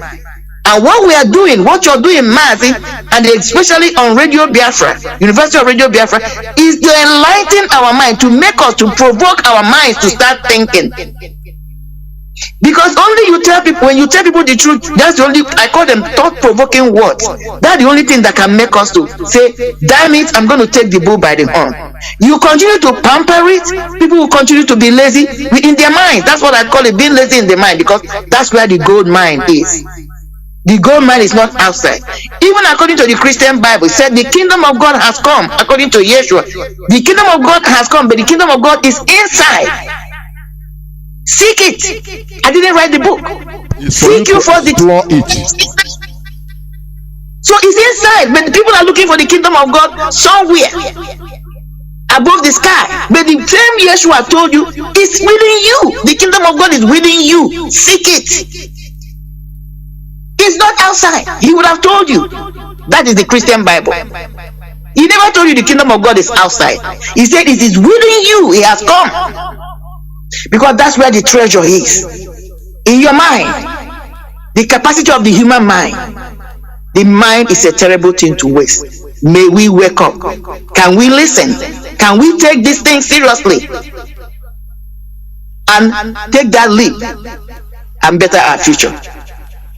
And thank God for Mazi Kanu, because he's the one that has set this ball rolling, provoking each and every one of us through institutions like University of Radio Biafra. The question is, as we are listening, can we hear? Because there are two things. One is to listen, another thing is to hear. When you hear, you internalize it. You ask yourself questions, then you regurgitate it outside and make use of it. Because when we hear and we don't make use, we don't listen, it's a waste. Even though they say that information is power, good information acquired and not used is useless.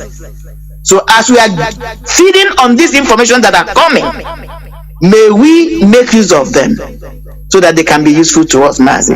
You can now I can yield here. If you want to go ahead and open the line, fine. Yes, I will. One last thing I want to say and ask before, it's thought provocation that we are doing here.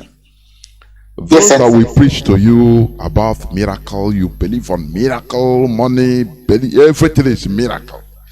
But they go on private jet. Why not ask them, this private jet that you are enjoying, do they come through miracle?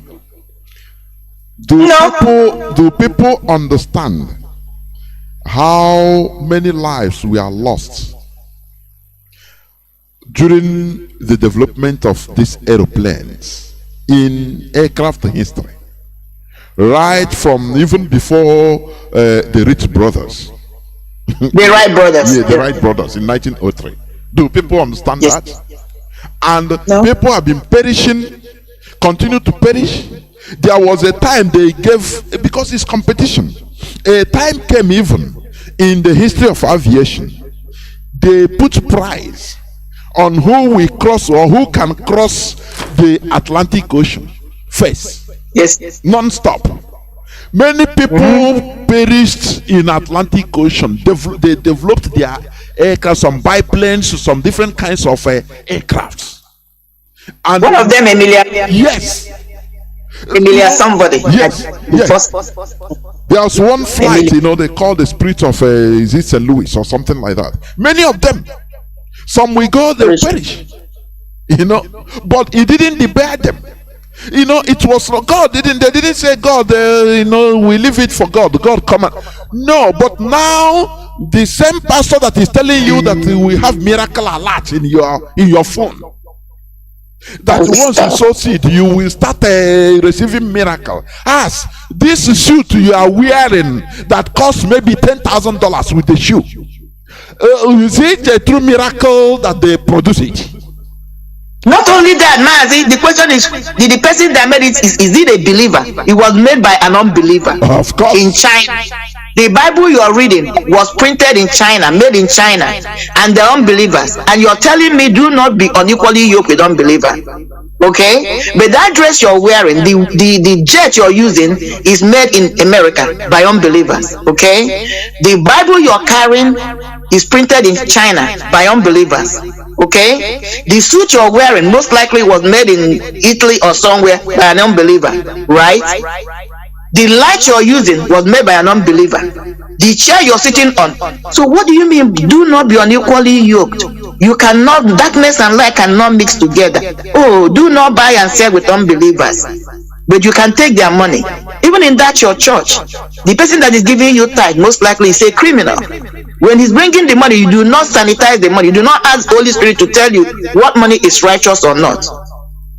The jet you bought it through what? Collecting tithe and offering. But you're telling your people to pray for money to fall from heaven. Why didn't you pray for God to send you money to buy the jet if you so believe in it? The people don't ask questions, Mazi. That is the problem.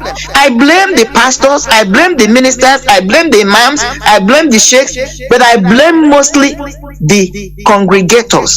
Can they ask questions? If you're doing something in psychology, we say this. If you're doing the same thing, you're going to get the same result. So if the result you're getting, you don't like it, then you're going to change your variables. Because you're going to get the same result. That's experiment. If you are praying to go from January to December on a particular issue, you are not getting the answer. Why don't you change what you're doing and see whether you can get the same result?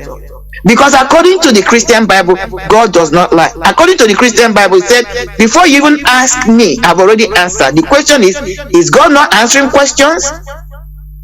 But there are certain things. God is a spirit. God is not a practical or physical entity. So when you're praying, like now, if somebody is looking for a job, instead of you to go and pray to your church or your mosque, I'm not asking you not to. Why don't you get up and find somewhere to apply? Why don't you engage your mind? Why don't you look at your environment? Is there something I can make use here that can produce the physical money? No, you want to sit down and be believing that somehow there'll be miracle alert in your account. Okay, let's assume that is so true. Isn't that stealing? Something you didn't work for? Where is the money coming from? Oh, coming from bank? Whose bank account? No, it's angel. Isn't that the angel fabricated the money and sent it? So God now prints physical money, right? And yet God is a spirit. People, Mazi, I don't know. So they have so fucked up the brain. It's so foggy. I don't know what to say, but we can't give up. That's why we have this program. Hopefully, by His grace, we'll be making impact. That's my belief. I'm always objective. I don't give up easily. I like to believe that it may be hard work, but even if it's one soul, one mind that is changed each program, Mazi, I'm telling you, it's a huge success. That's the way I'm looking at it. And I yield from now. And I will go to opening our lines for a few minutes breaks. Before that, what we are doing here is a thought provocation. We challenge your thoughts. We make sure that part of your brain that you think you don't need it, because that is what some the religious imposers on you. That is, they don't want you to think. They want to think for you. You understand? But it is that side we want to provoke, so that you start reasoning. You sleep, lie down, have a quiet time, and start reasoning in what you are hearing from here. We hate nobody. We hate no religion. Human beings, we are religious in nature, even we Biafrans. But we should rechannel our religion, our religion to where it should be. It's just a way of life. Do you understand? When you hear some people, even some reporters, in what is going on in Ukraine, excuse me, somebody said, I couldn't believe that, we are blonde people, we are whites with blue eyes, we are Christians, killing each other. Excuse me, that you cannot believe it. So you see that it is an identity, it is a way of life. The way they fashioned what they bring to you, that is their way of life. It covers every aspect of your life. That is why in our side they will tell you, the same religion will tell you, they will tell you or teach you or train you on how even to march on the ground. Don't wear trousers as a woman. Cover your head. This is a way of life. That is the reality. What we are saying, if we maintain our own traditional way of life, it will be better, so that we disallow people from enslaving us in the name of religion. You understand? I will go into a few minutes break, so that when we come back, I will open the line so that Biafrans will call it. Please don't go away.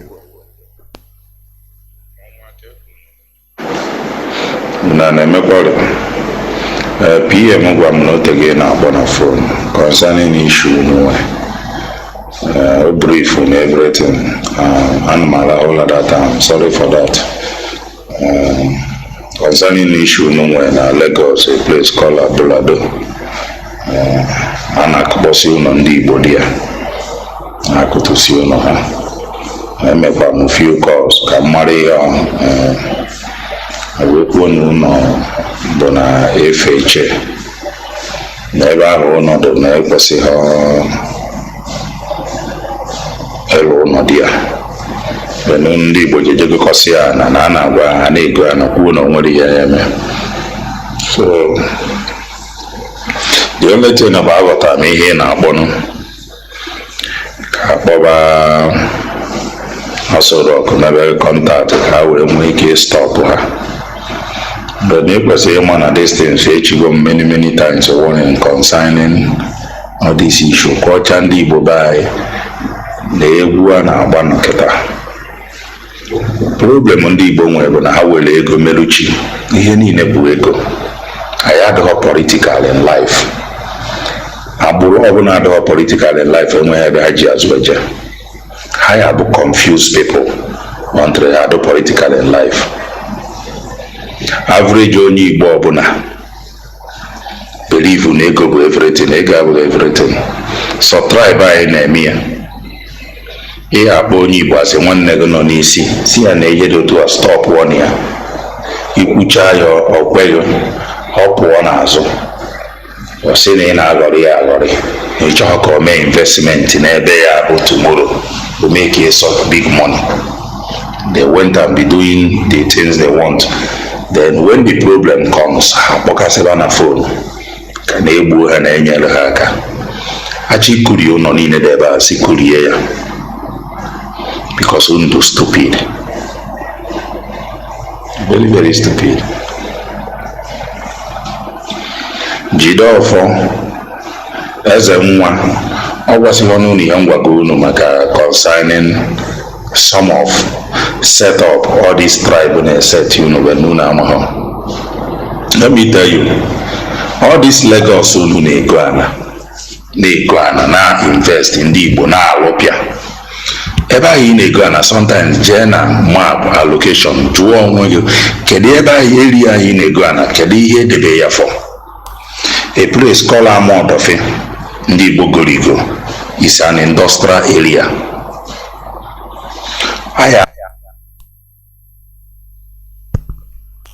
Welcome back. This is Radio Biafra HAUSA-SERVICE coming to you through Radio Biafra London. Welcome back. Today is the 19th day of March 2022, being Saturday. I am here in this interactive session with Wada Marian Heather, and the topic of our discussion today is what are the importance or benefits of religion in our present era. Therefore, when you call, please, you make your submission. If you can also touch if there is any importance, because we've treated the importance in the olden time, during the time of antiquity, medieval period of human history. But we are talking about now, and mostly the foreign imposed religion. In our present day era, we don't cast aspersion, we don't insult any religion. But what we are bringing is this: facts that you should know so that you make good judgments. That has been our strategy. Do you understand? Therefore, our lines are now open. Our direct line is +1 213 328 6224. I repeat, +1 213 328 6224. Our WhatsApp and Signal line is +61 405 142 547. I repeat, +61 405 142 547. Also, if you have any question which we could be of help, because the whole world is listening, any person can also ask and any person can also contribute. I have a caller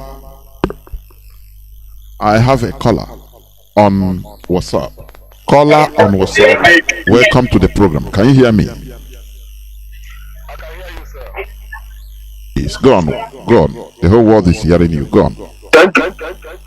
Okay, thank you very much, Mazi Johnathan Chinedu. Thank you very much, Wada, for this wonderful topic tonight, because this is the topic that has been holding our people for a long time. First and foremost, let me introduce myself. I remain Mazi Malugo from the wonderful country that human being built in desert that call United Arab Emirates. I can call it heaven on earth. Mazi Johnathan Chinedu, let me start from what happened from this Kai man called Willie Obiano. Willie Obiano, after finish his business, because Nigeria is a business center of British, and also a business center for all these criminal politicians. Nigeria, let me borrow a word from this creek called Asari Dokubo. Therefore, please pardon me to pick a word for him. He said, Nigeria is not for you. Nigeria is not for anybody. That place is a business center for all the criminal politicians and also British. Yes, William Obiano have finished his business for making money, and he want to run away quickly because he murdered a lot of innocent Biafrans. That is why he want to speak out. And suddenly he fell into the hand of EFCC.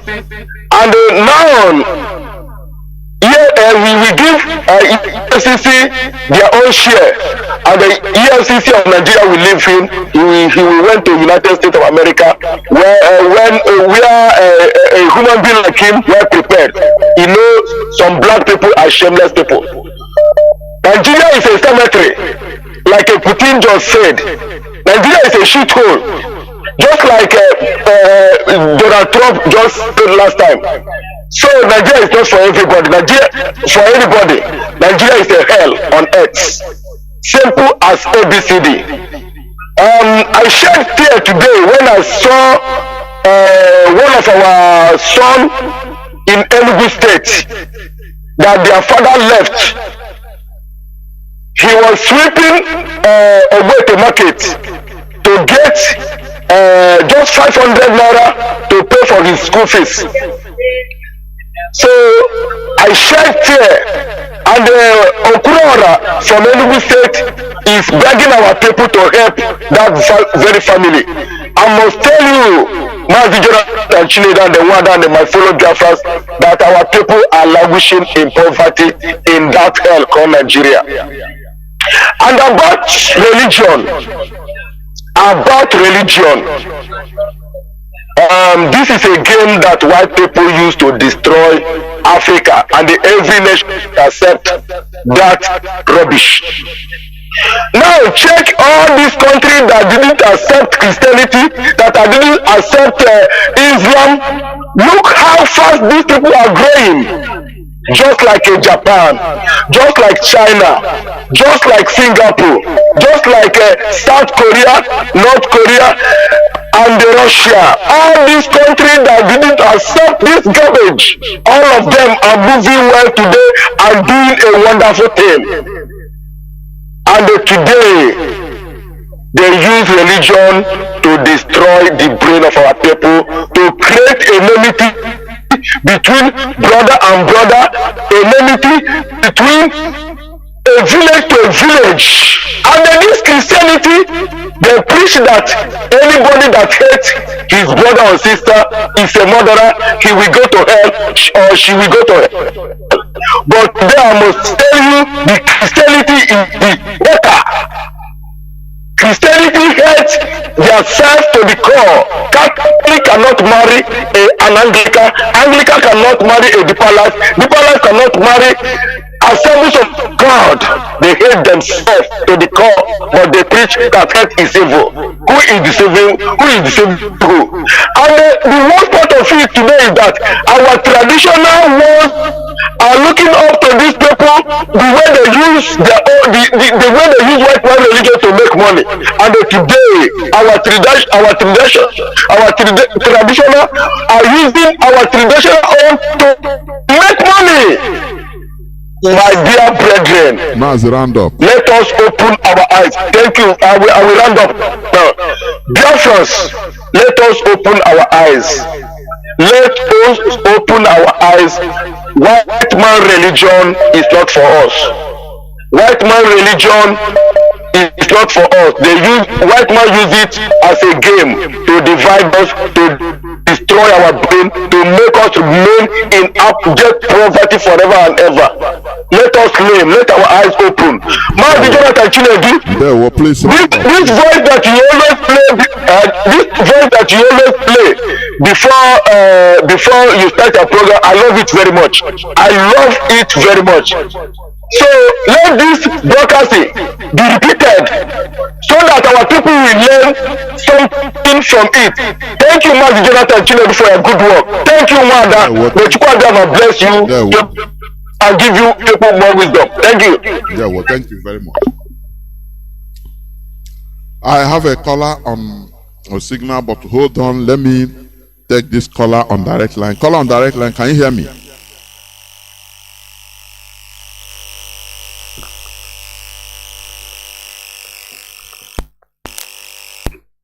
And my name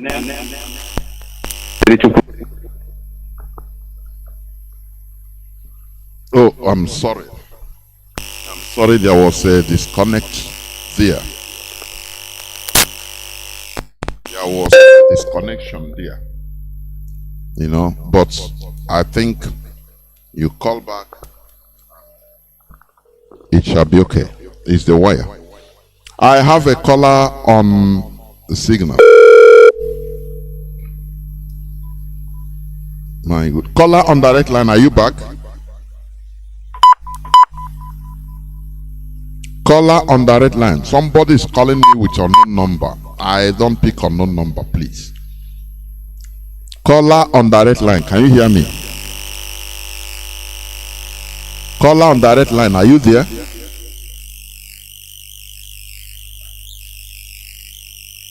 I'll have to restart the phone. Caller on signal. Can you hear me? Caller on signal. Can you hear me? Yes, my brother, I'm hearing you. Welcome to the program. Please go on. Yes, thank you, my brother, and thank you, our sister with you in the studio. Madabuchi, and I'm calling you from the Kingdom of the Netherlands. This issue, the impact of religion in our society, in our lives as Biafrans. You see, what I have to say, and Mazi Johnathan, you have treated this thing and you have said it and reiterated it, but we have to say it because that is why they do advertisement. You say it so that people will start thinking about it and maybe reason about it. That there must be separation of state and religion for a society, for a state, for a country, an entity to progress. Otherwise, the demagogues and the patriarchs will hold the whole system down for their own gain. So that is the point we are making, that in Biafra, we must have separation of church and state, so that people can think and innovate and invent. And we are not, look, people must understand this very well. And I dare say, my brother Jonathan and our sister in the studio, that I'm speaking for you when I say this. Let nobody make any mistake. There will be freedom of religion in Biafra and freedom of conscience, but we must not let or allow ourselves to be manipulated and retarded by religion. Europeans don't do this anymore. They have enlightenment, they have renaissance, or after enlightenment, they have rebate. They are in the era of logic and thoughtfulness and reason now. So why can't we attempt that? Because letting the what do you call it?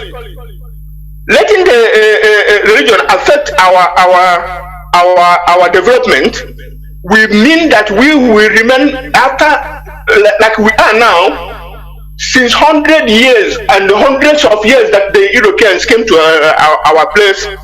They use religion as a tool.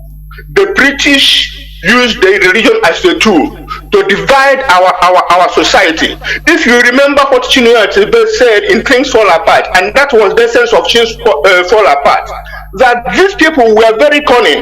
When they come, they were very mild, very cunning, and people were laughing at them because of the way they behaved, but not knowing that they were scheming and plotting on how to divide our society. And they put a knife under the cord that hold our society together. And then we cannot make meeting and talk with our people and work with our people as one again. That's when things fell apart. Things fall apart. So what I'm saying here is that we must not. You see, people will say, "Are we saying that religion has no benefit at all?" By no means we are saying that. What we are saying is that if you come to Europe now, what are the merits of religion? You see, like our sister said, to give you comfort, and give you social, contact. And then, if you go where I live now, if you go to the churches, you see old people, people who have led their lives and made their way through life, spent their dues, and they are waiting for God. one of our presenters, I think it is other act, Peter, says that they are in a waiting hall. So that sort of people go to church to seek solace. I had an American friend, Mike Boeing from Montana.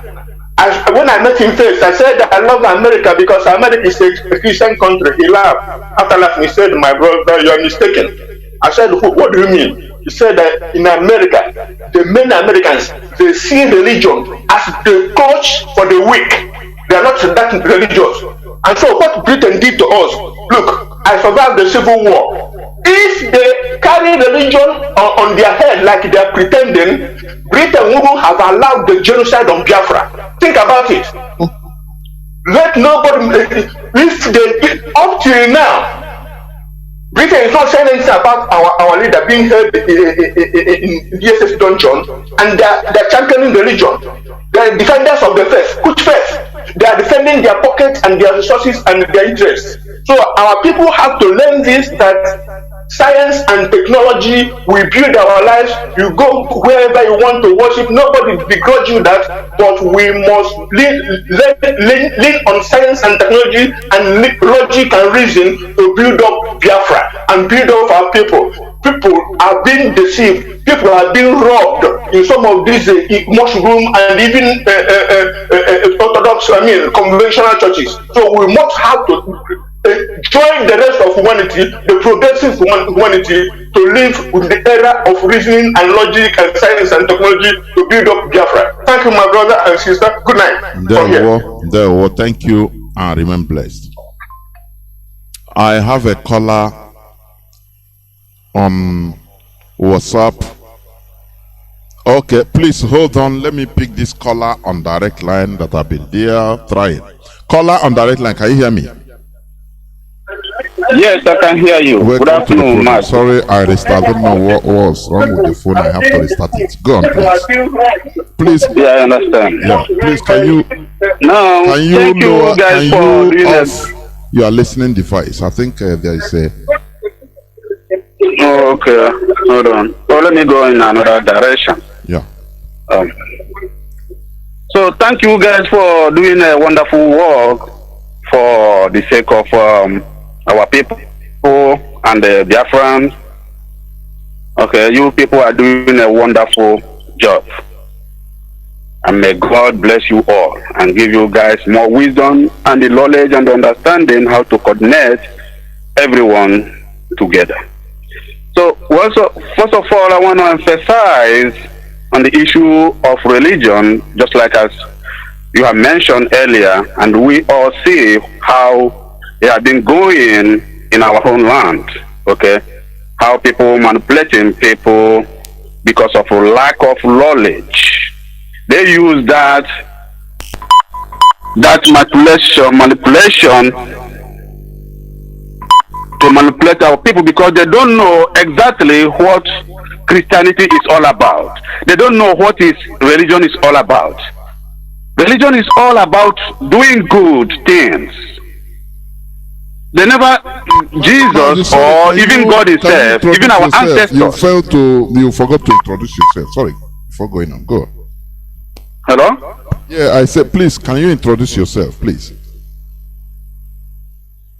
I say, my name is Ekene. Okay. Yeah. Go on. So, what I'm trying to say is that in our homeland, in our Biafran land, people are using religions, Christianity, to manipulate people because they don't know what God says in the scriptures. Even in our ancestors, they never introduced to us what is bad. They only introduce to us what is good. But people diverting in another way because of money.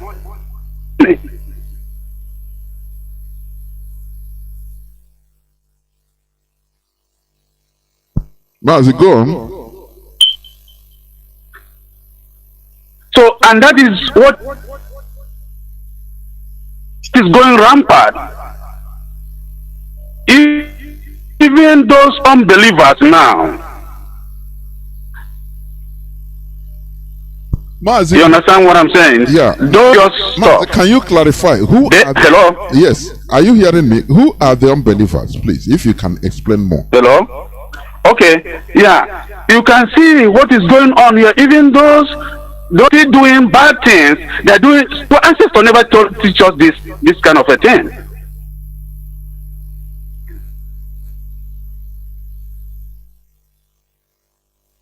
Okay, unbelievers is like people who do not believe in Jesus Christ. For example, or even the and those that serving our ancestors, like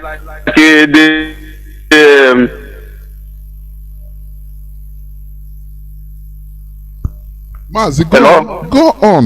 I don't know. Go on. Don't stop, please. Go on. I think he may be listening to himself. Tell him to go up there. Really, because I. Hello, bro. Yes, you are stopping. Please don't stop. Don't listen to yourself. Please go on.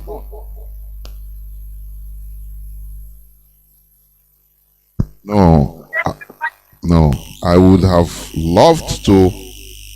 I don't know. That is what did you hear what he said? Unbelievers. I think I can piece together if I'm correct. One of his arguments is that foreign religion supposed to have brought goodness, more good, and that is the people, our people kind of took it, hijacked it, and turned it to bad things. And then some unbelievers are even doing better now than them. Then when you ask him who are the unbelievers, he said those who do not believe in Christ.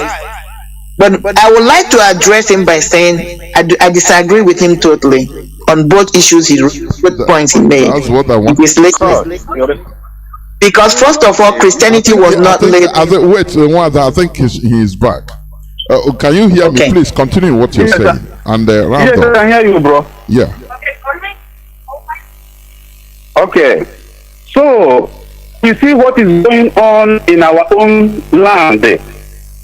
Those that are doing the witchcraft of a thing, for example, they're using that to harm people even. They're using all manner of bad things to harm our people.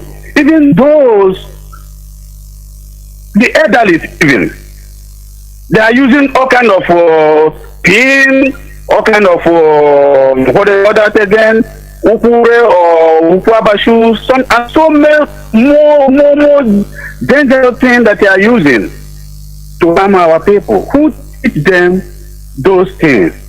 Who tell them to be doing like that? Our ancestors never teach us in doing that. That's why Christianity came in for people doing good things, but they are contradicting themselves. Even the so-called pastor, the same way, they are manipulating the people because they don't study the Bible to know what God or what is written there in the Bible. That is why we come here, they didn't know what is in the Bible. So sometimes they don't think that miracle fall from heaven. They believe in what they walk and what they reach there at the end of the day. So in our own land now, many things is happening. Many things is happening. People are killing themselves with one judo or one thing or the other that they're fighting for. What is the problem? Because they don't have work. They don't have work. Most of them now are falling apart. They don't even want to do anything anymore. Okay, Mazi. They don't even want to study. They don't even. Can you hear me? Yeah. Okay. Yes, what you're saying, you are right in a way, but you are trying to push it as if one religion is better than the other. Just like when you say that, our people were doing bad. That is why Christianity came. I was laughing. This is what they want. They push your brain into believing. Let me tell you. In every religion, there is the good and the bad. That is human beings. And the ugly, Yeah. and the ugly. And the ugly, okay. Now, when you start pushing it out, that is only one-sided, that is only this and that, I can never completely accept or believe what you are saying. Because you see what you are saying, what you are doing. Look at what you are saying. Because we don't cast aspersions to religions. It is easy to demonize our own religion, even openly. It's very palatable. But let me tell you, do you see these charlatans? Many of these charlatans they call men of God. They kill indirectly thousands, if not millions of people. When you can be sick, preventable disease, and you go and they tell you, they give you fake hope, they give you holy water to drink, just sow your seed and God will heal you. The person will go and grow, the sickness will grow worse, and the person dies. No person will say, oh no, he's killed by the pastor. No. But even they will attribute it to a witch in the village. Many of all these things are also wishful thinking. It's just belief. Because this is, the people they hear their voices. I understand. I'm coming. The people they hear their voices much more are these Christians, because they have the megaphone. They have imagine. Let me say this. Imagine these politicians. They can proudly go to church. Look at Hope Uzodinma, even Obiano, even Devo. They can proudly go to the Christian altar, to church altars, and pray. And they preach. People gather and clap proudly in the open. But to go to the shrine, they will hide. Maybe they go in the night. People will not see them. That is psychological inferiority. They put us into inferiority. Because he believed that, but the most thing, they will tell you, you go here, you become, they have here, this and that, and you become this and that. He believe it, he go, but he's hiding, going. Because he don't want people to see him going to even in our own way, that tradition. Forget about as somebody said, many people, even our own traditionalists, they are all these imposed religions, that the GOs, in order to exploit. Everything now in our is exploitation. What the solution is government, good government, to regulate everything. That is once and for all. And in Nigeria we cannot have it. It is impossible. Because system is superior to religion. I'm telling you. System is superior to religion. And Muslim. You forgot the Muslim side. Up, please. Yeah. Okay. I have a question for you. Sorry, don't go. One other say have a question for you. He has a question for you. One other go. Okay. Go on. And how are you? It's good to speak with you. I have one question for you. Do you believe that God is a Christian? If I believe that God is a Christian, yes. How so? Because God sent His Son Jesus Christ. No. Right? Do you believe that God is a Christian? He said yes. He said yes. And I asked him how he's talking about Jesus, because if God is a Christian, Christianity would have come before Jesus. Yeah, because hold on, because Jesus Christ is the invisible. Okay. So was Jesus Christ a Christian?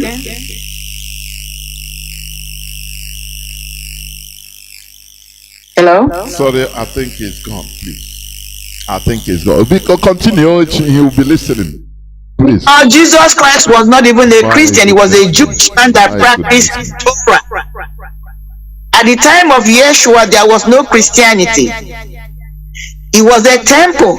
He worshipped in the synagogue. So I'm trying to understand his argument. Because the same way he feels that God is a Christian is the same way a Muslim feels that God is a Muslim. The same way the feel that God is a Buddhist, a Hindu, and the Buddhist is the same thing. But the truth is that God created no religion. That was why I asked him that question.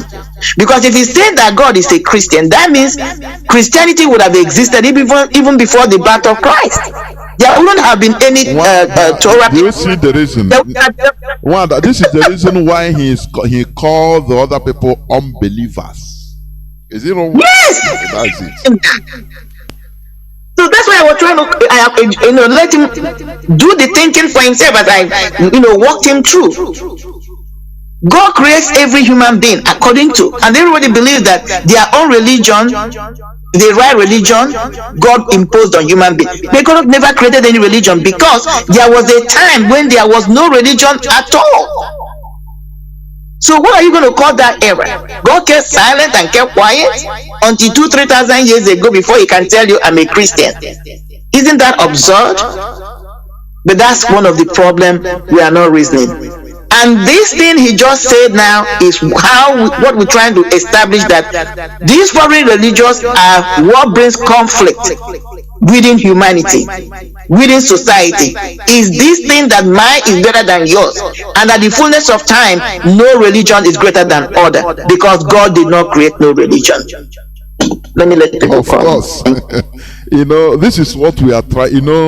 When you are thinking only from your own sphere, the cage you are, there is a problem. We enjoin our people to be open-hearted. You understand? Do you know that the oldest religion is even Hindu, according to records?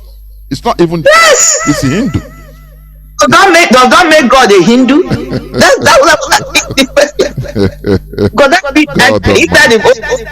God must have told. Many of our people are still far, honestly. And we continue. We must continue. Yes, sir. When somebody is arguing, just as you said, okay, a Muslim will say God is a Muslim. He call you unbeliever. A Hindu will say God is a Hindu. He call you an others unbeliever. Thousands of religions all over the world. Why wouldn't there be conflicts everywhere? Instead of development, people will continue fighting each other. Instead of channeling this our brain in order to be practical, technological advancement, because the era of belief is gone. This is the era of technology, the era of doing things, practicality, the era of science and technology. That is it. Caller on. And moreover, when you come to traditional religion, they don't see anybody as an unbeliever. Period. That's another thing that says religion apart. An unbeliever. Period. Of course, because it's a way. You know the way our ancestors took it. Like I said the other day, our omenala, ordinala, it has been there. It's our way of life. Now they bring this religion. Our ancestors could not fathom because we are a people that respects everybody's tradition and culture. We don't dare go to, for example, Oduduwa land and now start imposing our way of life over them, our culture. Them said our culture is superior. It doesn't happen because we are the real Republicans, Democrats. All of a sudden, we saw people from heaven knows where that have different color. They started coming to tell us that what we are practicing is inferior, it's not good, it's evil. And And that is the way we have been going for thousands and thousands of years. And everything was so. It is really absurd. And this is the reason why Japan, resisted this European imposed religion for 265 years. Caller on WhatsApp, thank you for holding on for 25 minutes. Can you hear me? Go on, please. Welcome to the program. Good evening, sir. There, well, welcome to the program. My name is Nnamdi. I'm coming from a location in Biafra. Hello, can you hear me? Go on, the whole world is hearing you, please. I want to thank you for bringing this to this religion issue. This is one of the medical problems we're having here. I'm the guy used to talk about, really Biafra and these religions, I told you last time that I'll bring you a voice note or yes. You don't need to. Yes. Those you say about. Okay, I've not got it yet. I will try and get it maybe tomorrow or next. No problem. I'm just I'm just trying to do something here. This religion issue.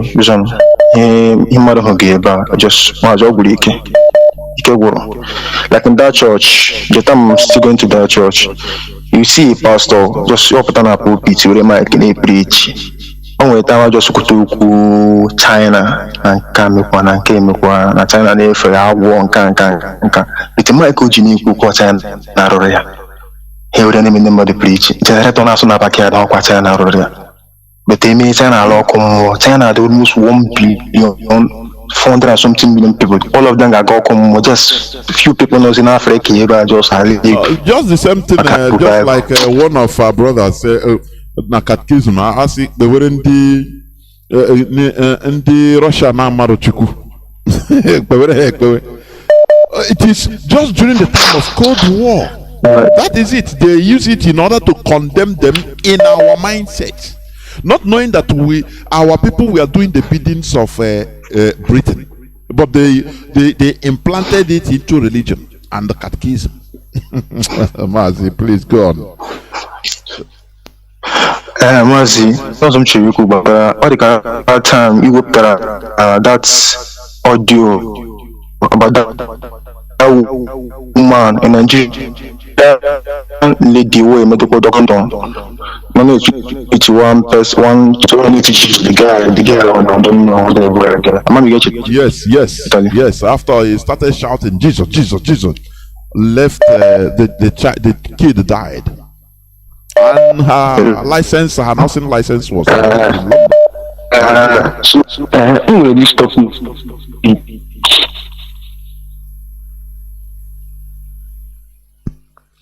Mazi, are you still there? Who are these topic people not let them also some primitive topic on just now some small groups look on there.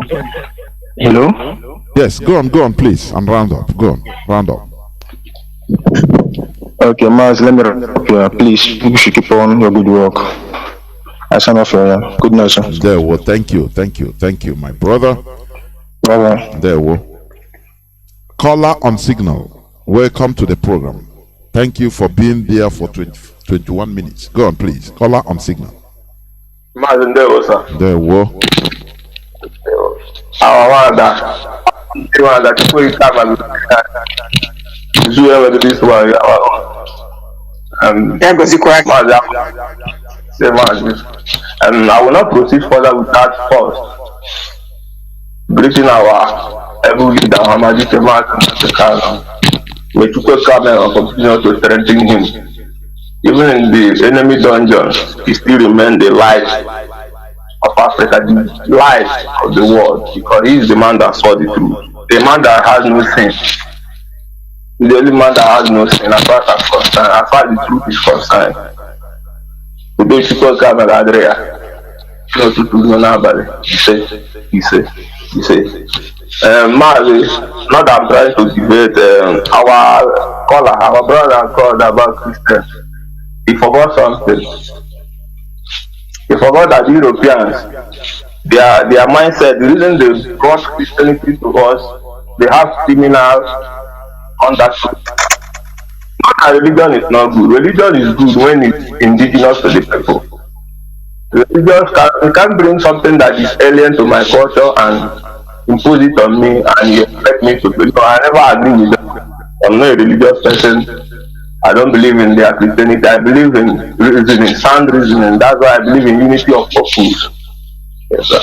So he should understand that those people he feels that they are the unbelievers, according to him, the word unbelievers.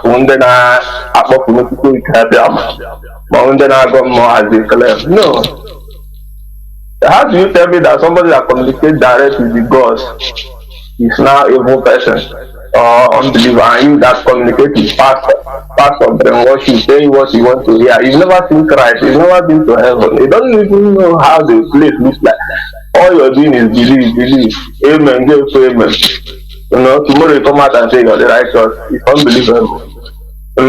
Our mother, you said something that even if when you're doing your opening vision, even if it's one or two persons that were able to be touched on this your program, that it goes a long way. That particular sentiment touched me, and I want to assure you that people are listening, eyes are opening, minds are turning, people are turning back from their ways. As far as our hallowed platform is on, we can't get they've done everything. There's nothing they can do about it. I just want to bring something. Like yesterday, I was going through social media. I saw a young man from Nnamdi. Yes, I believe Nnamdi. You know, on social media, they were publishing him on social media. He brought out a local handset, view. I saw the same thing. I said it. I saw it from Nnamdi. Yeah. Go on, Mazi. Go on. When I was looking at the program, when I was looking at the whole scenario, I was shocked. This guy produced a handphone that if you slot in your SIM card, it will tell you if it's MTN or if it's Airtel.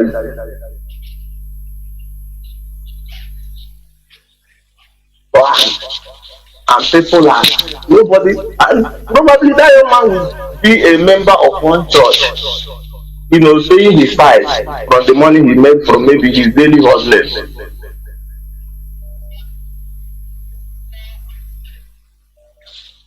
To be able to help him, to assist him, to see through him, others can be liberated.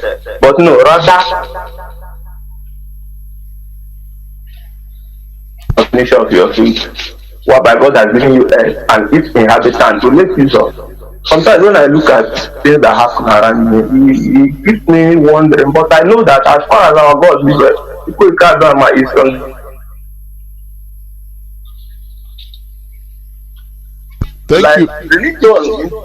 Thank you, Maz. Yes, this thing is going and coming. I don't know why, but I think we can you hear me now? Yes, we have captured your point. I think so. Let me round up by saying that. Yeah. Let me round up by saying that you guys should continue with the good work. It's really entering. It's penetrating. You might not see the result now, but in future, it will speak for yourself. They will, and God bless you. They will remain blessed too. Remain blessed. Thank you very much. I have a caller on WhatsApp. Caller on WhatsApp. Can you hear me? Caller on WhatsApp. I can hear you, man. Am I coming out clear? You are. Please go on. You are. Mazi Udochukwu Kika Maderege and Ekwaranwada Kegeneano. Mazi, I still remain unstoppable, Sibe. I am calling you from my location. Mazi, you people are hitting the hammer on the head. Mazi, I want to make my own point here. I was born and brought up in a Christian family. Then as a pastor. I pastored different churches. I went to 3 different theology schools. Then, as a student of learning, I want to get something in this religion. Mazi, do you have your? There is something that motivates me. Do you have your listening device? Please, move away from it, please. Oh, okay, Mazi. So, is it clear now? Go on, let's see. I don't know. Go on. Okay. So, I was born and brought up in the Christian family, trained as a pastor the church which my fathers and my mother are going. I pastored 3 or 4 different churches outside the church we are going. Then on the process, I grew up with my step grandfather, who is a tradition man. He don't attend any church, and this man is a treasurer in our community. And that time we don't have any bank that we used to go. He used to keep his money in his home, which our house that time don't have a door. Everything was normal. But as this Christianity was growing, I came to find out something. In the theology school, when I went to Mekupo as a cornerstone, there is something they taught us there. After everything, when we are doing the final year, they taught us that this Christianity is a business, which if you get the formula, you will excel. Now they say that this thing we are going through now is to learn the atheists to retain your members. Now they use this. You are not, Mazi, you are not talking as hearsay. You are speaking from a okay. Yeah, I'm speaking from experience. Now they said the man now go to the book of Matthew chapter 13, verse 10.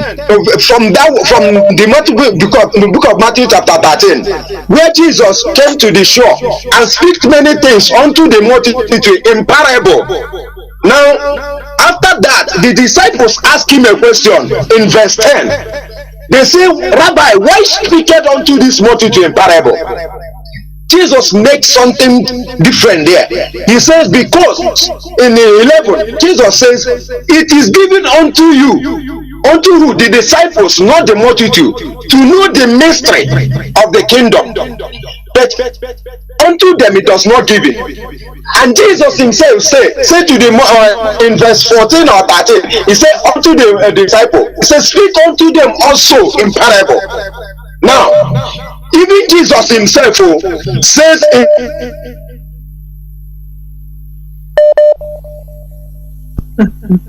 Mazi, are you still there? I'm still here. Go on. Am I coming out clear? Go on. Yeah. So you must worship God in the spirit and in the truth. Now, when Jesus and Samaria woman was acting, Jesus said that we worship what we don't know. In that Matthew chapter, John chapter 4, verse 22, Jesus said to the woman of Samaria, you worship what you don't know. Because we worship what we know, because salvation belongs to the Jew. Jesus is not a Christian, Jesus is a Jew. But Jesus said there that the salvation belongs to the Jew, not the Christians. Now, the point I'm trying to make here is that when I was tender, we are living in harmony. When Christianity was not rampant, we are living in harmony. We are living as a Christian, as a family that brought up in a tradition way. There is no envy, there is no jealousy, there is no anything like killing or any other thing like that.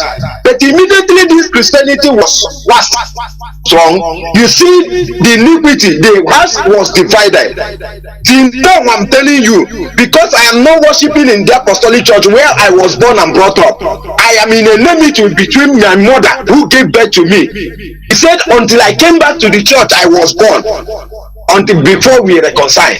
Do you see what Christianity is doing? I'm telling you my own personal experience. Even my own mother said, unless I came back to the church I was born, before me and him we were reconciled.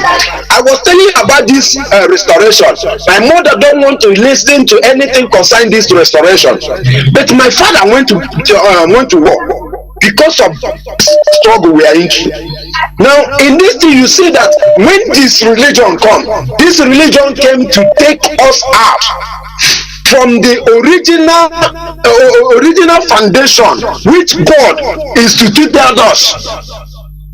Now this Christianity came to make us the enemy of our maker.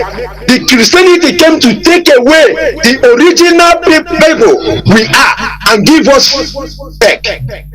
So there is nothing which somebody will tell me. I love what this my sister asked that man, that our brother. He asked him a very simple question. God, is he the Christian? Even in the Bible do not tell us that God is a Christian. Now they are not proving that God is a Christian, Jesus is a Christian. That is the fallacy. So I love what you people are doing. Let us stop deceiving ourselves. Let's go back to our origin. Let's go back to our tradition. Let's go back to whom we are. Jesus himself says in the book of Matthew chapter 5, he said, think not that I came to destroy the law, nor the prophets, but I came to beautify it. What law? In that law which Jesus is talking about, in the book of, let me round up. Yeah, round up, please. Okay, let me round up, brother. So in that book, in that law which Jesus is talking about is in the law which they give to Moses. God write that law in the book of Exodus 20. God says, do not make any other God before me, even before the one in the earth below or in the high or in the earth below. No matter how they can look like, he said, don't bow down to them. Which Jesus told us, there is no harm when Jesus told us to worship any other God. Now this people is forcing us to worship a stranger for which to be an enemy of our maker. So we will keep on telling them the truth, which Jesus says. Jesus himself says, you shall know the truth, and the only thing that will set you free is that truth which you know. Thank you. So let our people wake up to know the truth. Take it, my brother. Keep on keeping on. May Elohim keep on stretching you people. Thank you very much. We must continue. You know, one funny thing, whenever we say about our tradition, do you know where the mind of our people will go? Hey, you know, you name it's I find it is total ignorance. I could remember even Nanyo Maka, our,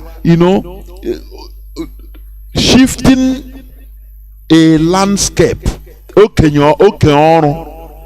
Is a taboo in our land. It's our tradition. People don't see all these things. It's our if you venture do it, tomorrow you start quarreling with the other person that this is where it is. They will tell you, okay, come, no problem. The community will judge it. Okay, come and swear. This one we say, Nnamdi. This is you see this tree. This is where we have been cultivating before he died. This one, I say, okay, go and swear. It's our tradition. If you are sure. People don't see this quality. They say, oh no, once you say our traditional belief, our way of, hey, they will go now. This is what these foreigners have put in our brain. Who tell you that? Who told you that? In our land, the things fell apart. And they said, the point is, in every religion, yes. In every religion, I concluded, I qualify that in every religion, because they are made up of human beings, you have good, bad, and ugly people. It doesn't matter the religion. But when you compare the foreign religion to the traditional religion have done us more good or did us more good. Just like an example you gave. During the time of traditional religion, people were more afraid of God. Because when you come out and swear, you see things manifesting. In the olden days before the Christian religion, there was nothing like writing an agreement.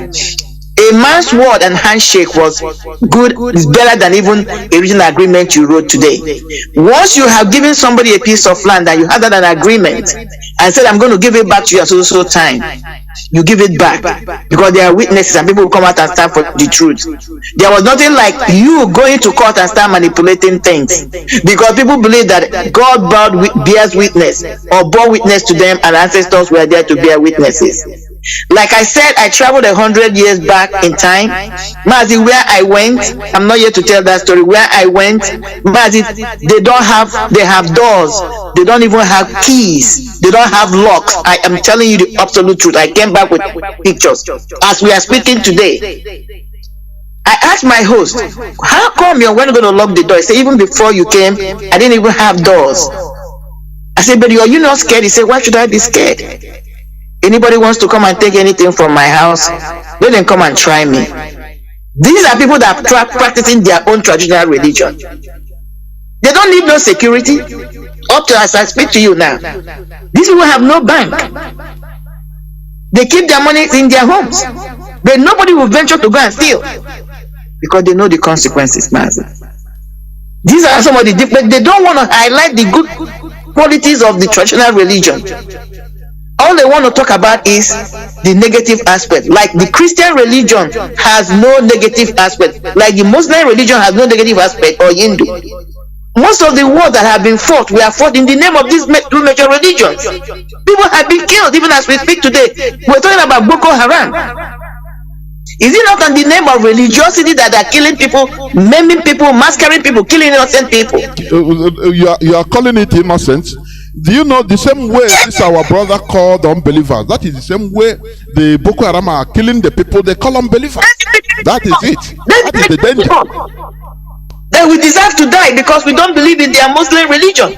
So we are infidel, and whatever they are doing is justified by Allah. That's the way they see us. That is why they can open the belly of a pregnant woman and smash the head with their remote, because the child, unborn child, and the mother are not worthy to live because they are unbelievers. That's what we are talking about. When was the last time you had a traditional healer went and killed somebody in the name of traditional healing because you don't believe? The traditional healer can do something bad, not because in the name of religion. It's his own personal wickedness. That's why he's doing it. He's not going to come and do it. I'm killing you because you don't believe in traditional religion, because of that I'm going to kill you. No. You can never hear a story like that.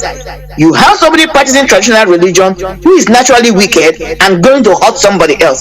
He's not doing it in the name of the religion. That's one of the things that set apart these organized religions or these modern religions, foreign religions. They do things in the name of this religion. They organize people, they impoverish people, they put people into slavery, they kill people by justifying their actions that are fighting for God. These are the differences, and they don't want to touch about it. As you continue. Thank you. You know, it's highly pathetic, but we must continue. Let me see whether I can call us on WhatsApp and Signal. Please hold on. Let me take this caller on direct line. Can you hear me? Caller on direct line. Can you hear me? Jonathan, Mazi, I can't hear you. But I think. Oh yeah, go on, please. I'm talking to you. Call on direct line. Go on, please. Okay, thank you so much. Now I can hear you. Greetings to you, my beloved brothers and sisters, Biafrans all over the world.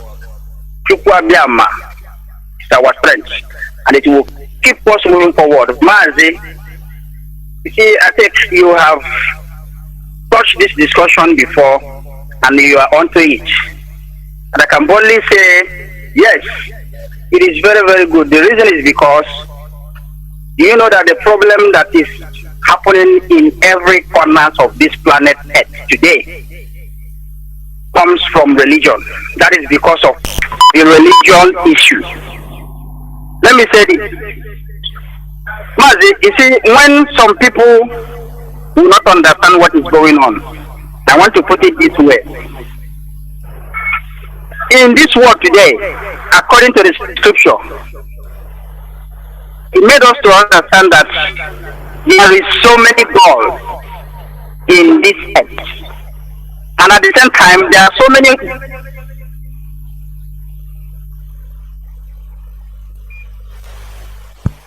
Mazi, are you still there? I don't know what is happening to the direct line. Please call somebody calling me on direct line on private line. Please, I will not pick you, please. I don't know why you are calling me on private line.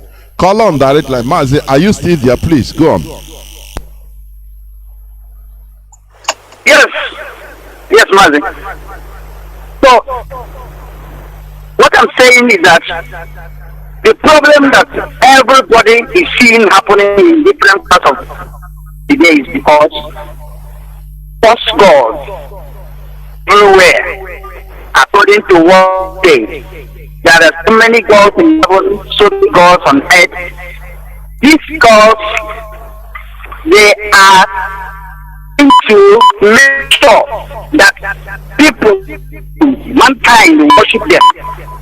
And that is where you see the division of religion. That is where you see that our own is the best. Because what you learn? See your airtime that is finished, maybe. I don't know. You know, there's something I want to say here before I continue. Call us on WhatsApp and Signal, please. Go, hold on. You know, I will love it. People come here, they quote the Bible. Yes, it's not bad. But I will love it if people will also come to quote the sayings of our tradition. It could be also good. Yes, we didn't have written laws, but we have oral tradition right from our grandfathers, grandparents. I would love people to come when they are talking. You say, Nnamdi, I had one of my grandfather or my grandmother that said this. No, this is how we are doing it. This is not. It's only quoting the book of Joel said. The book of, Caller, it might be funny, but it's not. They don't study the Bible, they read the Bible. That's the difference. My goodness me. Caller on Signal. Welcome to the program. Can you hear me? Caller on Signal. Yes, Mazi. I can hear you loud and clear. Yeah, we'll go on. Okay, Mazi, thank you so much. May Chukwu Kikabiyama bless you and also bless my sister who has come to educate us today for our ignorance, and we've been wallowing in this nonsense all these years. But I thank Chukwu Kikabiyama that our brain is really coming back the way it's supposed to be. My name is Mazi Johnathan. I'm calling from Austria, and by the special grace of God Almighty, I am the IPOB Austria National BRO. Mazi, please allow me to make this important announcement. Should I proceed? Mazi, go on, please, go on. Okay. Mazi, thank you so much. Fellow Biafrans, lovers of freedom, IPOB Austria is once again calling us to come and join us in ESN fundraising, and we are begging everybody, please, most especially our IPOB member here in Austria, please come and join us. If you know that you've not downloaded your Zoom media chat, please make sure you do it, because we are going to assemble ourselves on that day in Zoom media chat. This is where we are going to have this fundraising. And please, the date of this fundraising, ESM fundraising, is on 9th of April 2022, and the time is 4 p.m. in the evening. If you have your biro, please write the Zoom meeting ID down, please. The number is 828-2667-5404. I repeat, Zoom meeting ID number is 828-2667-5404. The passcode is ESN. I repeat, the passcode is ESN. Guest of honor on that day is Mazi Zurumike, Deputy HOD, Mazi Abanyim, European Rep, Madam Neneanya, Head of Finance. These men and women will be on that particular day to support us in what we are doing. The chief host of this particular event is IPOB National Coordinator Mazi Nnamdi Onwumelo. Chief launcher of that day is Mazi Roland Wabweza Okwara. Moderator of this event is Mazi Biafran Child Nwachineke, and supported on that day by Mazi Nweke. And our fundraising organizing coordinator Mazi Michael Okoro is also calling everybody to make sure that on that particular day we'll come and join to make it a successful fundraising. Please don't forget that this fundraising has been approved by the office of HOD under the leadership of Mazi Chike Doziem, and we are asking all of us of freedom to come and join Austrian family to make it a successful one. Please, we have also telephone number that you can also contact on that day. Please, these telephone numbers, we have three here, and please, you can also write it down. IPOB Austria ESN fundraising contact number. The first one is +43 660-964-7511. Second one is +43 660-956-8905. The last number is +43 81-202-11076. You can call us on that particular day with these numbers. And please, before I drop the mic, I want to also remind our IPOB Austrian members and also our Ambosania brothers and Odudua brothers that we are also protesting again on 6th of April. We know that our leader Mazi Kanu will be coming to court on 8th of April, and we are protesting on 6th of April here. We are calling every Hozona coordinators to make sure that this protest will come along with all our members, and the address of where we are going to protest on 6th of April is in Kenya Embassy and also in United Nations quarter here in Austria. The address is Donau City Strasse number 6, 22 District Vienna. I repeat the address, Donau City Strasse number 6, 22 District Vienna, and the time is 8 a.m. in the morning.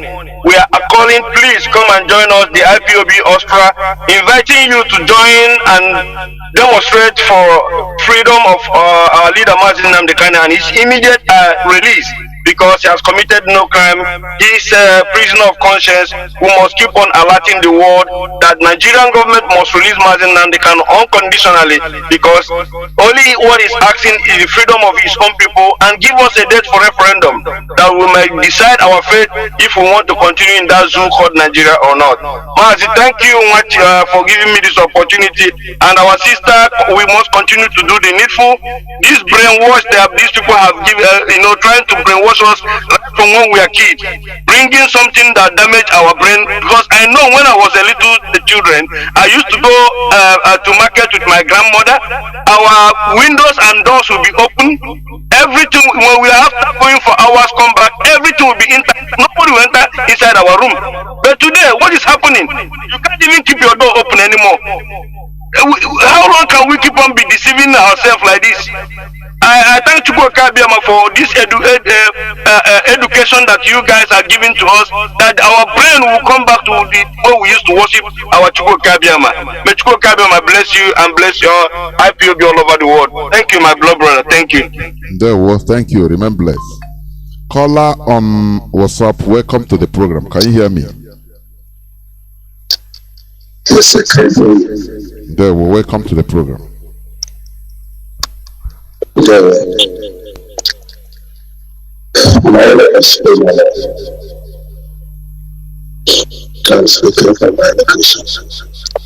Mazi, can you raise your voice a bit? It's so low, bass. I don't know. Make it okay. My name is Chukwu. I'm speaking from my location. I agree to Mazi Johnathan. I greet our sister. I love this topic of religion. Last Saturday, we treat this case and promised to bring it back today, Saturday again. And it will be very better, if possible, to be bringing this topic every Saturday, so that people who have to hear, we hear it and understand on how to be a human being. I want to suggest some people can come up on this topic and start to defend whoever, whatever they want to defend. We are not here to defend anything than the truth. The truth is final of the whole thing. Because one thing is this: some people like to brag something that is not important, leaving the truth over the other side. If some people to come to defend churches or whatever, we will see that at the end we waste the whole time for nothing.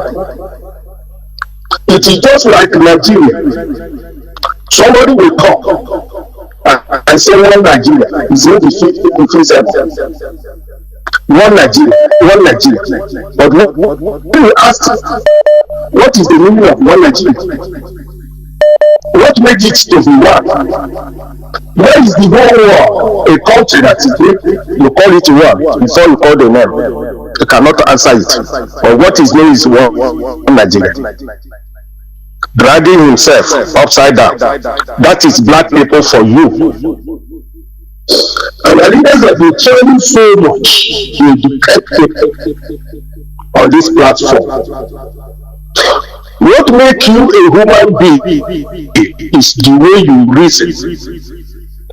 When you are going left side for a period of time and it is not working, you turn the other side and see what is there. You may turn the other side and you get what you want. That is humanity. For somebody to stay at a place, wasting his own time, defending nothing but nothing. If you come to Nigeria, what destroys Nigeria is religion. The Muslim side is destroyed by Fulani's pattern of Islam. You go to other countries of Islam, they are practicing Islam in a different way than the Fulani pattern of Islam in Nigeria. The pattern of Fulani Islam is to conquest, to kill, to destroy, to rape, criminality. That is Fulani. Fulani is criminality minded. Fulani is working for Satan on earth, and that is what is playing in Nigeria. It's a different religion, Islamic religion, different. Go to Singapore, Malaysia, go to Dubai, go to many countries of Arab. You will see their development.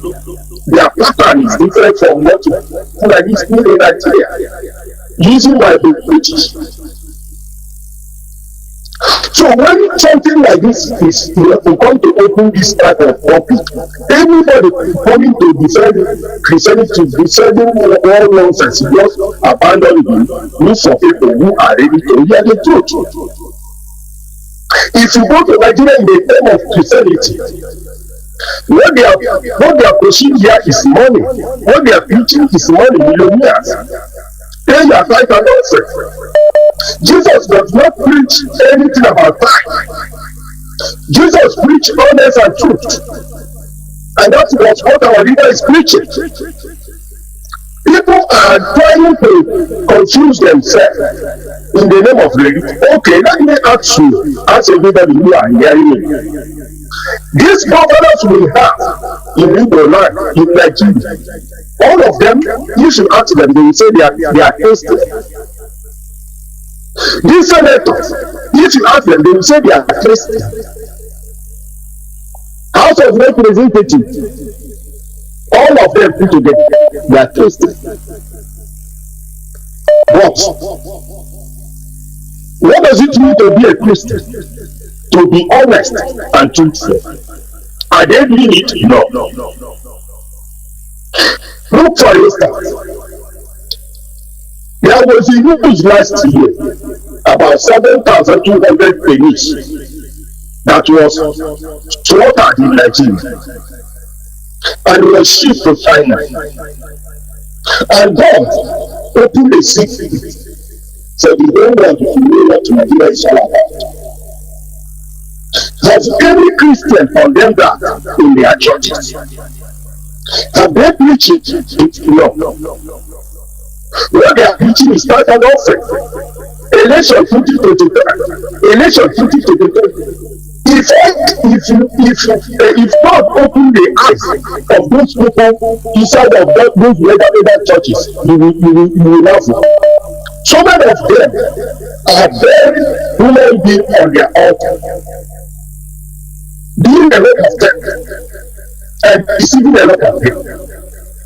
If God open the thing that is happening in Nigeria is worse than Sodom and Gomorrah before God destroyed Sodom. I wonder how long Igbo people will understand what is coming to them. That is my problem. Thank you, Mazi. Look at, from the beginning of Nigeria, Igbo was hated till today. And Igbo was trying to continue Nigeria Day, was even trying to pull down the only eyes they have. What is here? A group of people. I don't know. Well, I don't tell you that, but I encourage our people to stand strong for what is coming. Biafra is the only way out. Because if we Biafra come, the government will be arranged very well as a government, and things will work well for everybody. Not to Nigeria. Thank you very much. All hail Biafra. Thank you very much. I think I'll pick, we are inching closer towards the end of this program. Caller on signal, can you hear me? Please make it as brief as possible. Caller on signal. Yeah, I can hear you. Good evening, much. There, well, welcome to the program. Thank you very much.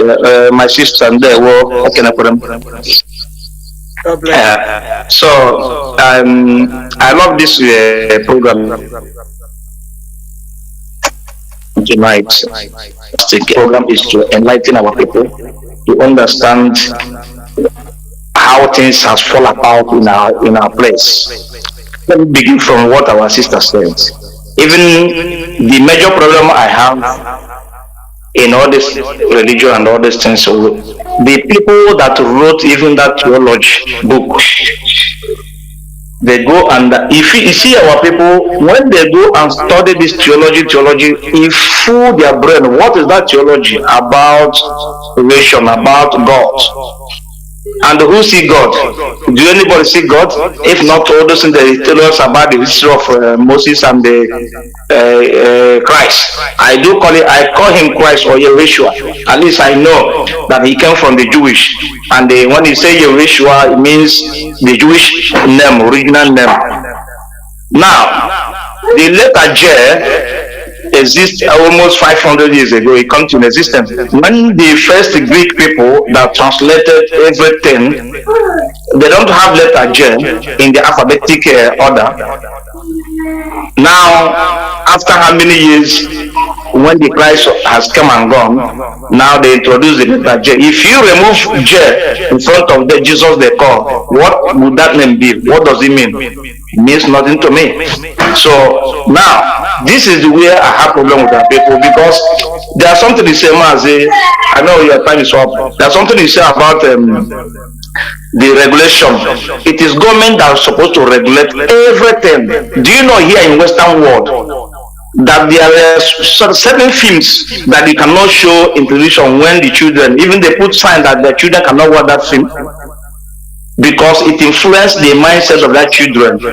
Because when you are doing this, like people, this is only Nollywood in Nigeria.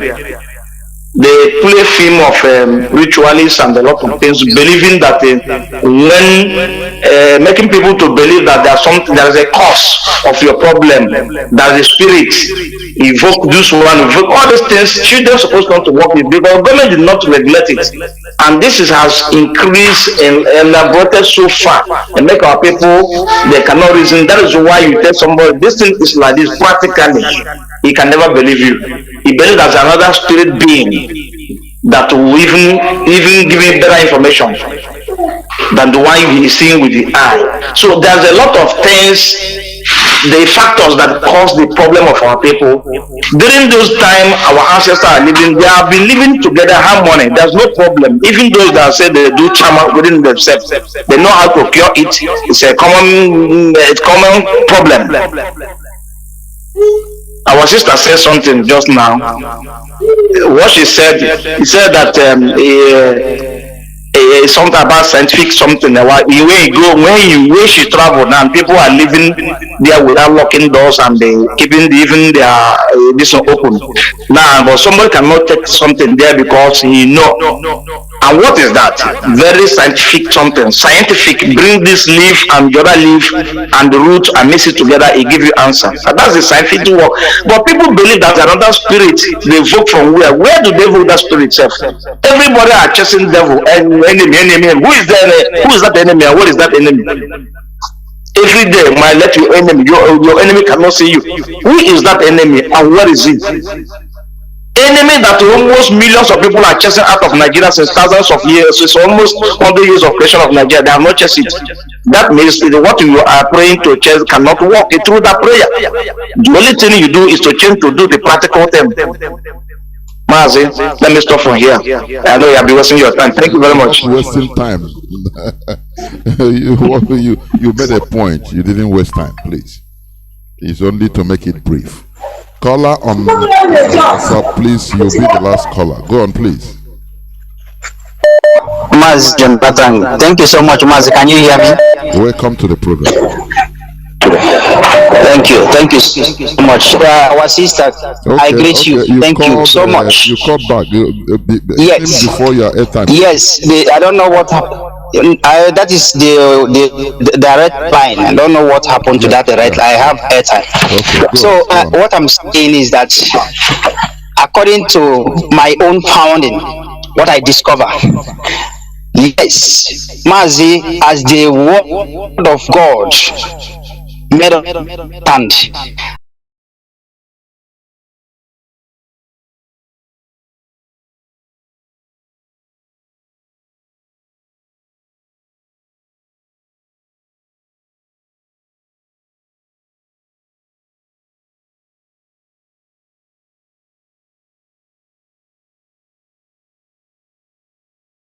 Everybody believe that their own is the best, and that is the reason why you see a killer going to pay $21 billion when he was the head of the to make sure that the whole Africa turned to one religion, because he believed that that religion is the best.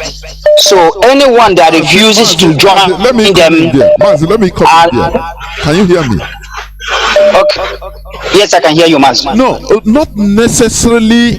I will not say that necessarily he believed that that religion is only the best.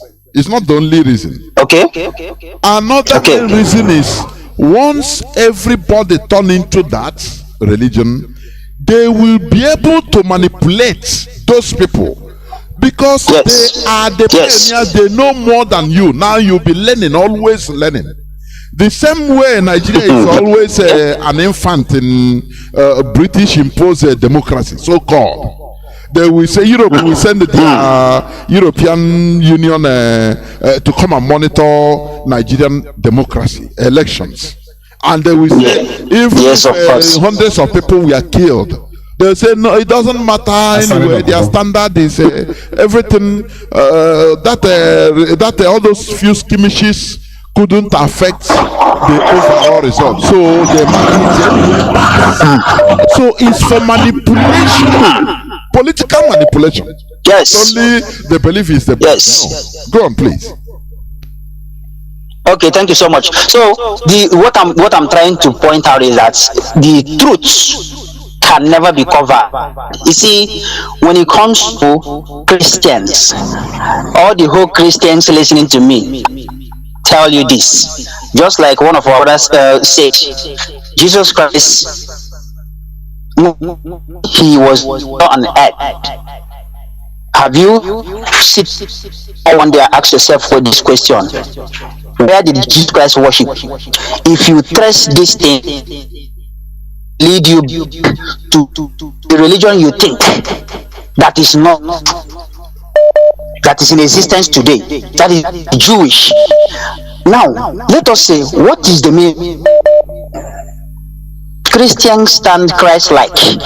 If Christian is Christ-like, it simply means that Christ is here. When he was here, his mission of coming to this world is to tell you how to follow, the direction to follow for you to know the true God. Because as I said before, there are so many gods, and these gods, both in heaven and the earth, what is their mission? Their mission is for you to worship them. That is the work they do in daily basis, and they are successfully, they are succeeding. There are so many people worshiping them. That is the reason why there is no peace on earth. But if you have your time to take care of, if you think very, very well, you will know that there is a creator of heaven and earth. The reason why our leader Mazi Johnathan, he always use this word, I don't worship idol. Who is that idol? What do you think it is idol?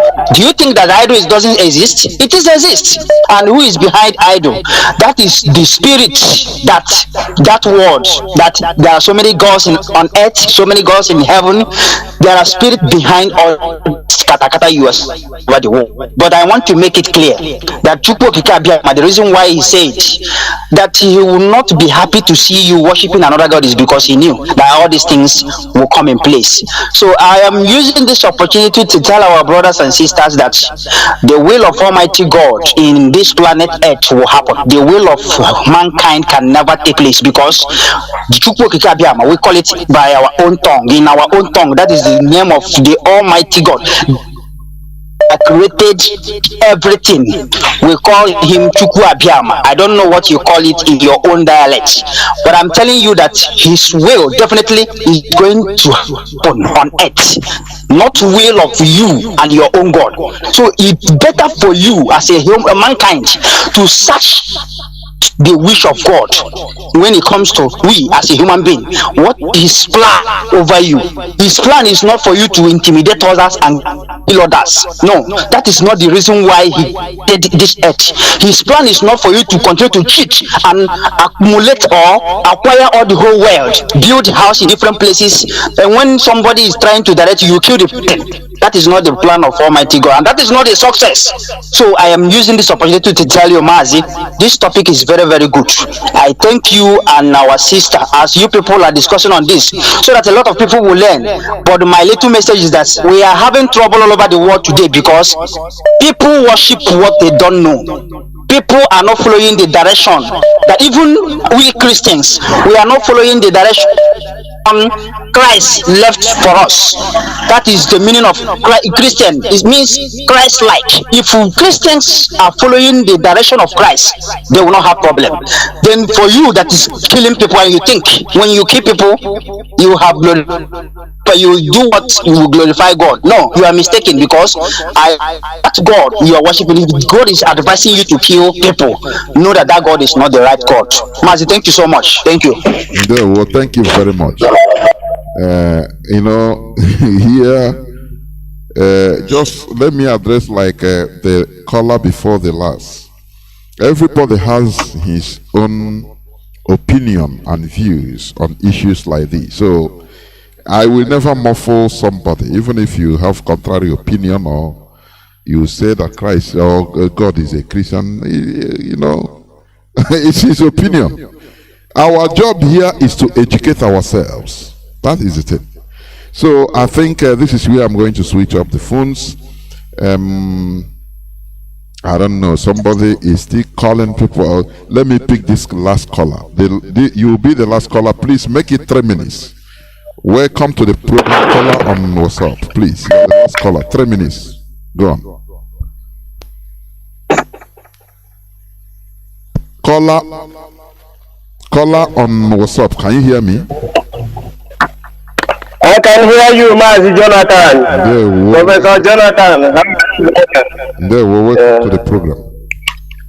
Okay, you're speaking to a brother who's a widow scavenger.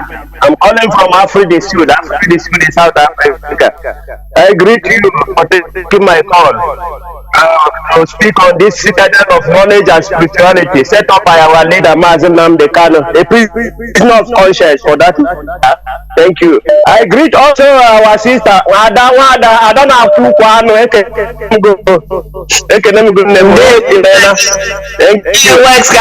We're all scavenging. Thank you.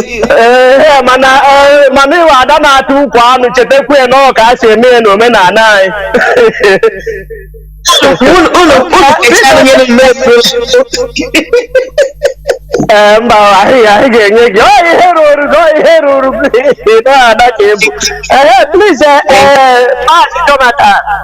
You see, like, I know you are closing, but I want to say something. You say, can we say something about our fathers or maybe our mothers? Yes, go on. Hello? Go on. Yeah, what I want to say, you know, when I was growing, my grandmother is my grandmother. He went to Biafra, this people told me how put something on the floor. So the person who then I see if you go, you charge and then put on the and then they did you that. Give me, know the more you be handles. So my grandmother, a chick, she has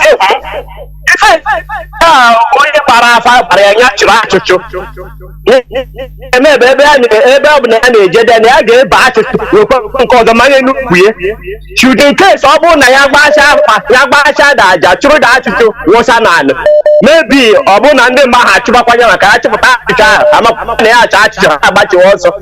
so engineer queer na ihe na-eme anyị wobi Igbo bụ na anyị agbachara ya afa anyị agbaghị uche nke anyị eji uche anyị wee gbaa afa because ihe engineer queer bụ ọ bụrụ na if you think of it these the people who bring Christianity to us, first of all, anywhere in Catholic or Anglican, if you go as a name as Okeke or Okafo, they are not going to baptize you. So you see now that are discriminated. They will baptize you with their local name. They will only want you to turn to Joseph or Mary or Abraham before they can baptize you. And another way they deceive us is that they will tell you that they are not politicians, they are not in politics. But if there is an election time, you will see that in Catholic, we go, if there is anybody who want to be a governor and is a Catholican or Catholican, the whole Catholican will go and vote for that person, and they will divide. The other one will say, the Anglican will say, no, I won't vote for Catholican. The Catholican will say, I won't vote. But they are telling that they are not in politics. You see what they do? So they lie. There is no truth in them. And now they made us even to change our name. Now, what I wanted to ask my brother from you two panel, two of you is, now they have made us to change our name. Let's say we are talking spiritually now. If we are there is an angel and they are in heaven, and now they give them a gift to go and give somebody an egg, and that person is in Africa answering Michael, Israel, and the other person is in Israel answering Michael, Israel too. Who will this angel really believe that this is Michael Angel? Who exactly will this angel carry this blessing to? Because the reason why I'm asking is like we are confused. Your guess is as well as mine.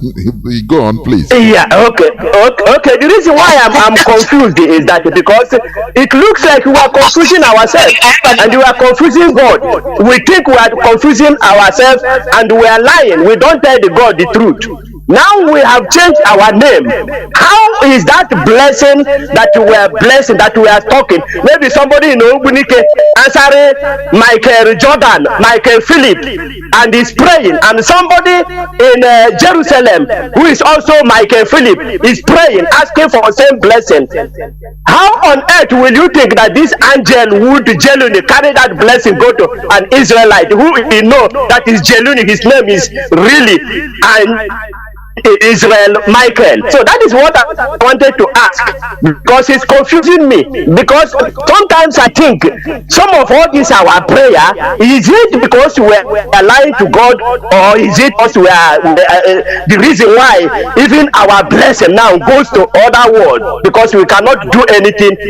We leave other people, they come down and change our name, take our blessing, take everything. We are suffering more than them, but we are blessed more than them by God. But now we have rejected ourselves, even changed our name. Isn't it a problem for us, Mazi Johnathan? I stop here. If there is anything you can answer me, then it's fine, or you can put. Thank you for taking my call. Biafrans, I love you. IPOB members, you are my blood. Thank you very much, my fellow scavenger. You know, you brought a very good point there. Let me tell you this before, because I'm no more taking any calls, before one other come in to make our pattern short. Do you know that during the time of Zionism, that started the early 20th century, mostly in Russia, Soviet Union, you know, it spread to the extent that even after the genocide, the Jewish genocide, people started changing their names. Jews in what do you call it, in Europe, they started, because many were answering Spanish names as Spanish, which they really were.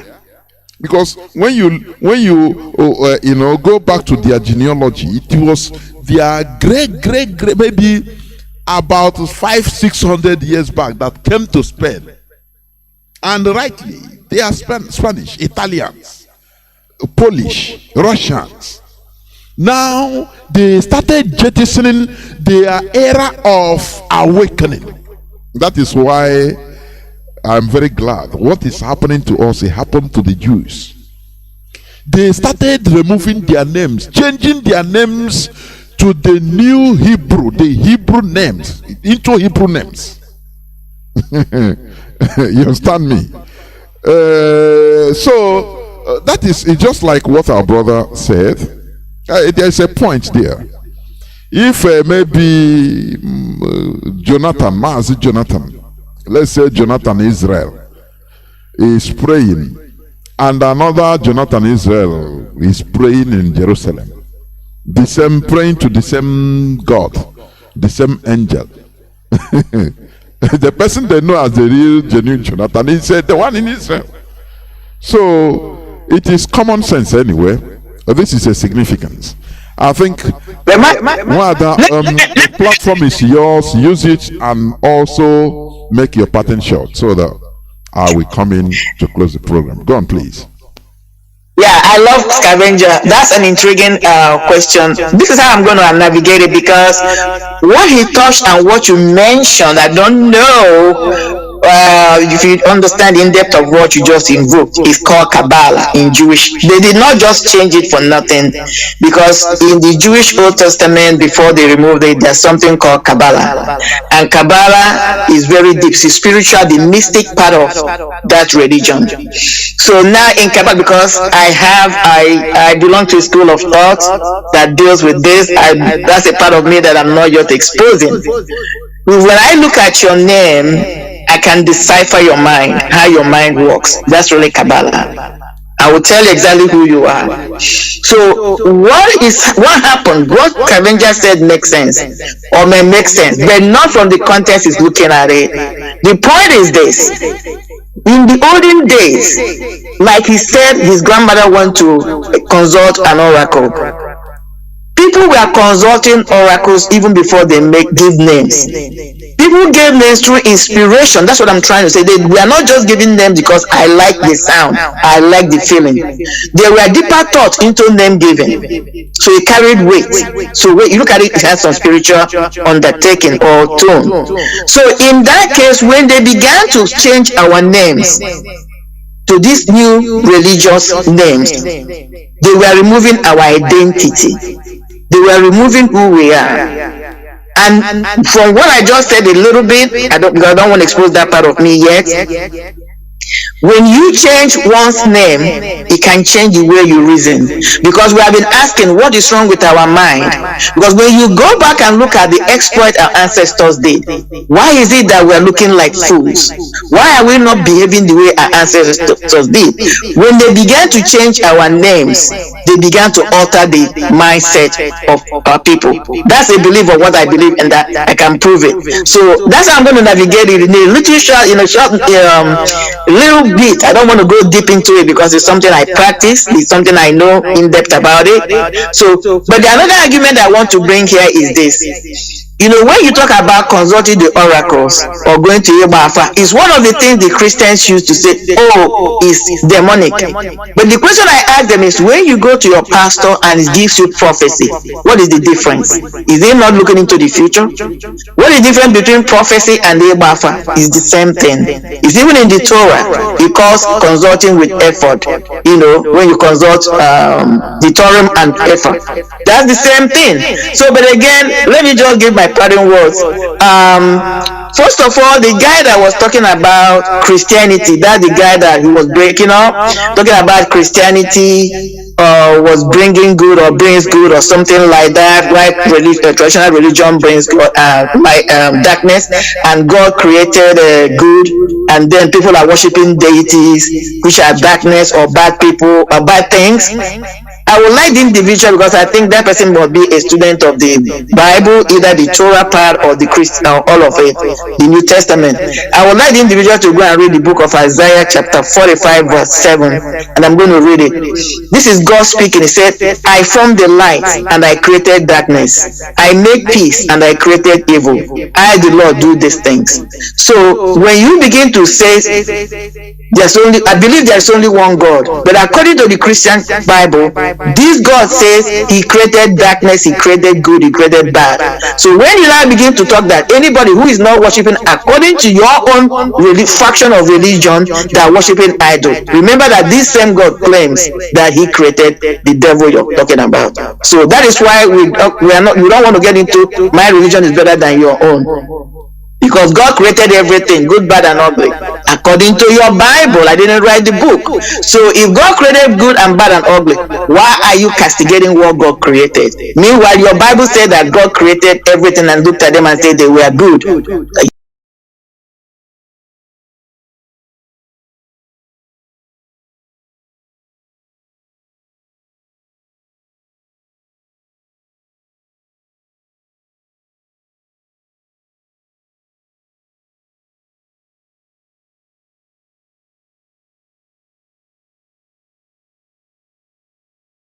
And I believe that we continue also from next week.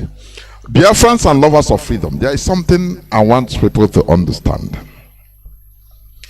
You know, when it comes to, like I said before, because I couldn't finish what I wanted to say, whenever you talk about our traditional way of worship or our tradition, you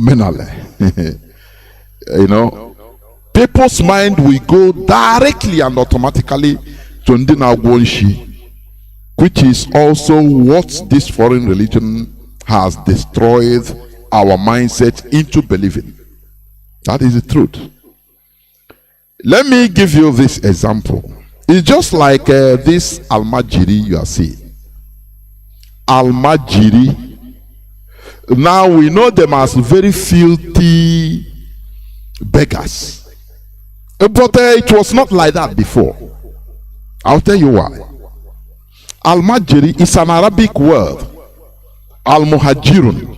That is the real Arabic word for it. Do you remember when the impostor was Al-Sudani? And sometime was it where he was interviewed, and they asked him about, is it in America? Yes. And they asked him about what he's going to do about Al-Majiri. They say Al-Majiri because it is the way Hausa call it, Al-Majiri. The man couldn't understand. He said, what? He said, what? Until they pronounce, the person near him pronounced in Arab, because the man is a Sudanese. He said Al-Muhajirun. He said, okay. Now he understood. Because he himself was not the real Buhari. The man was from Sudan. That first man, not now. They have recruited many people to confuse. Even they train the people now into learning, what do you call it? Fulfude. Yes. Fulfude. In order to deceive people, so that they can come out now and pronounce some words in Fulfude. It's long time. The time our leader was challenging him, he couldn't come out to speak. So, this Al-Majiri we are seeing today as very filthy people, beggars. No. You know, that word, it refers to a person, that's Al-Muhajirun, which refers to a person who migrated his home in search of Islamic knowledge. That is the real meaning. But do you know why they were now relegated into filthy beggars? Because they were, that part of that branch, it was not developed. No government funding. That was when they started begging. It wasn't like this before. During the 9th century, when Kanem Borno Empire, you know, they started accepting Islam. Not by imposition or conquest, no, but by trade, through trade. I say 9th century, more than 1,000 years, until they were practicing that time. This Al-Majiri, we call it now, it was just like a school of excellence. Let me tell you, the same way you see, do you see Timbuktu in Mali? During the 14th century, during the time of Mansa Musa as the king of Songhai Empire, Mali Empires of that time, Timbuktu was a center of learning and even trade. That is why, do you know, they had science. You know, that part was that I think Timbuktu was selected as a UNESCO World Heritage Center. Now, that was the reason why when the jihadists came there, I think a few years back, and ransacked, they destroyed some very important old manuscripts. I say in Timbuktu, Timbuktu in Mali. Because that time, even they were studying astrology. You understand? They study about species, about outer living thing, mathematics as of that time.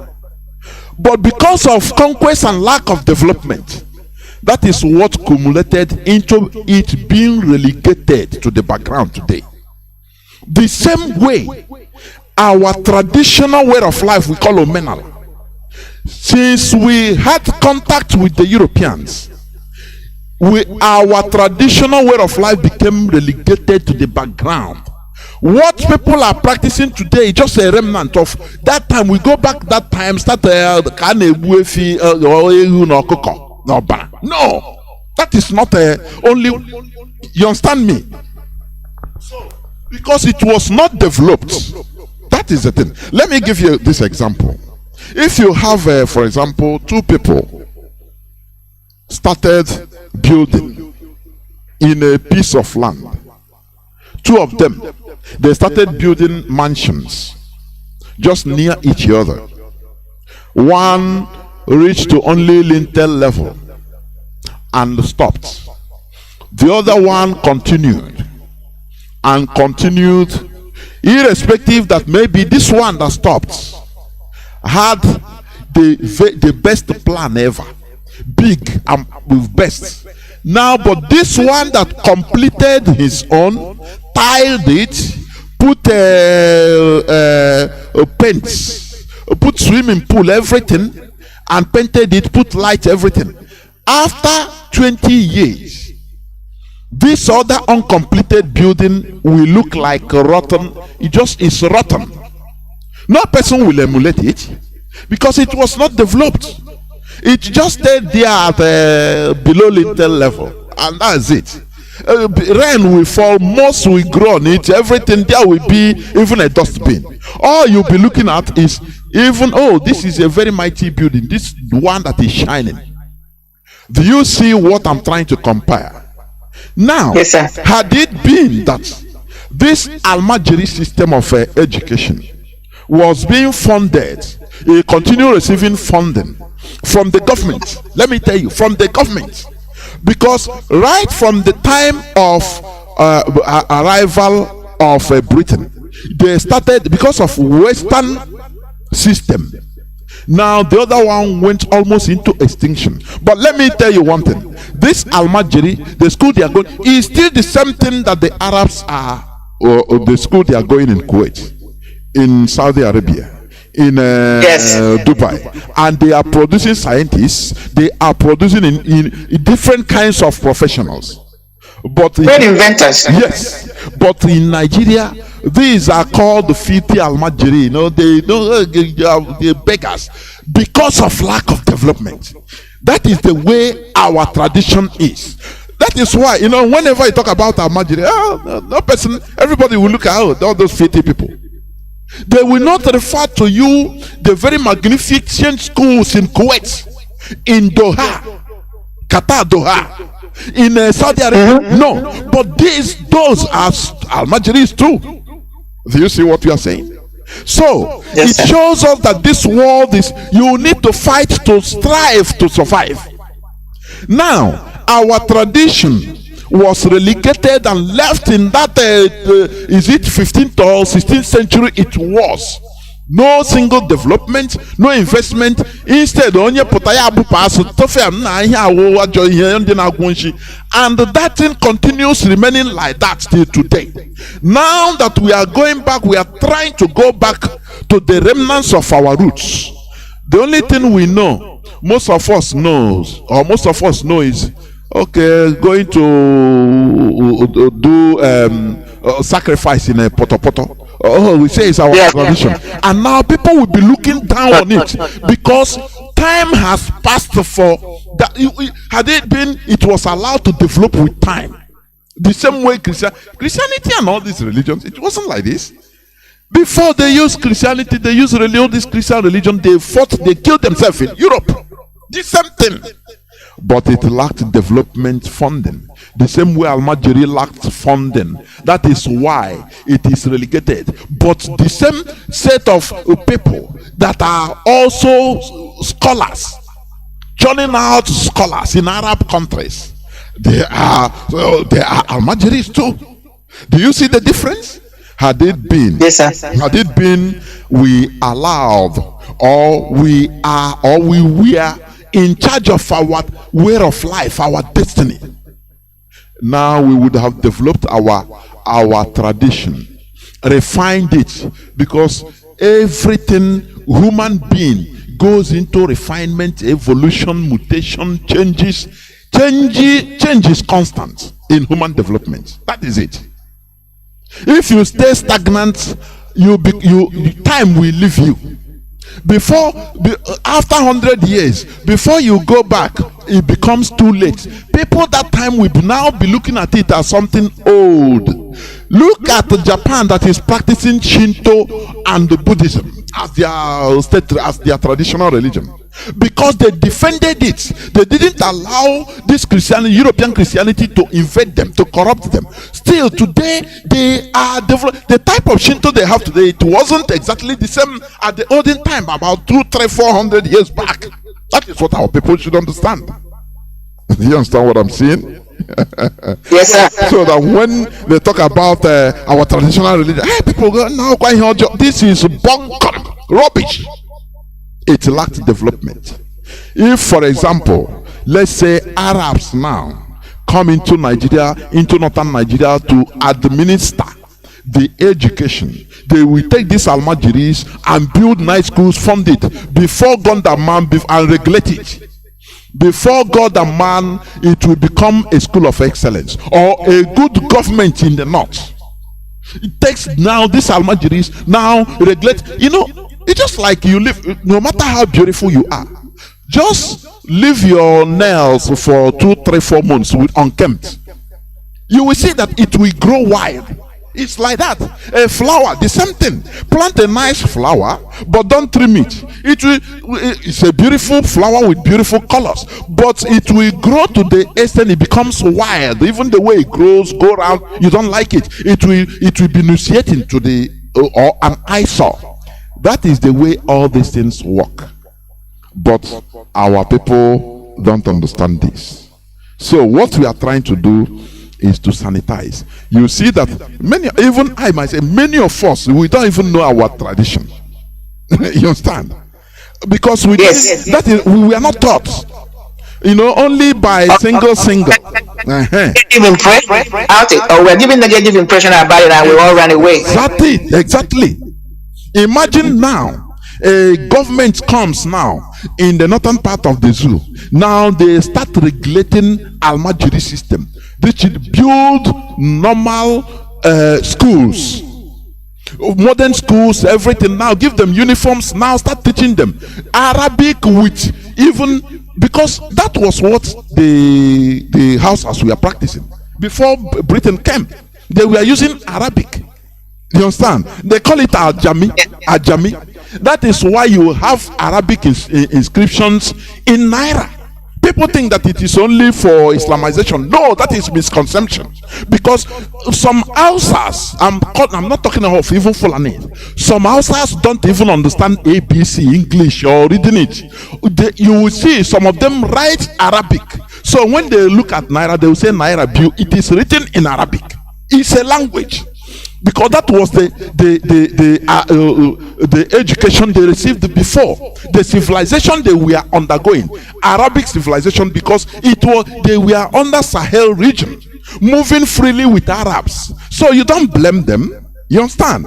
Many of all these things that is the bedeviling us as a people, even in Nigeria, is misconceptions and misunderstanding. That is true. Do you understand me? You know, when they will see maybe 2 naira, 5 naira, 100 naira, written in Arab, we say Islamization.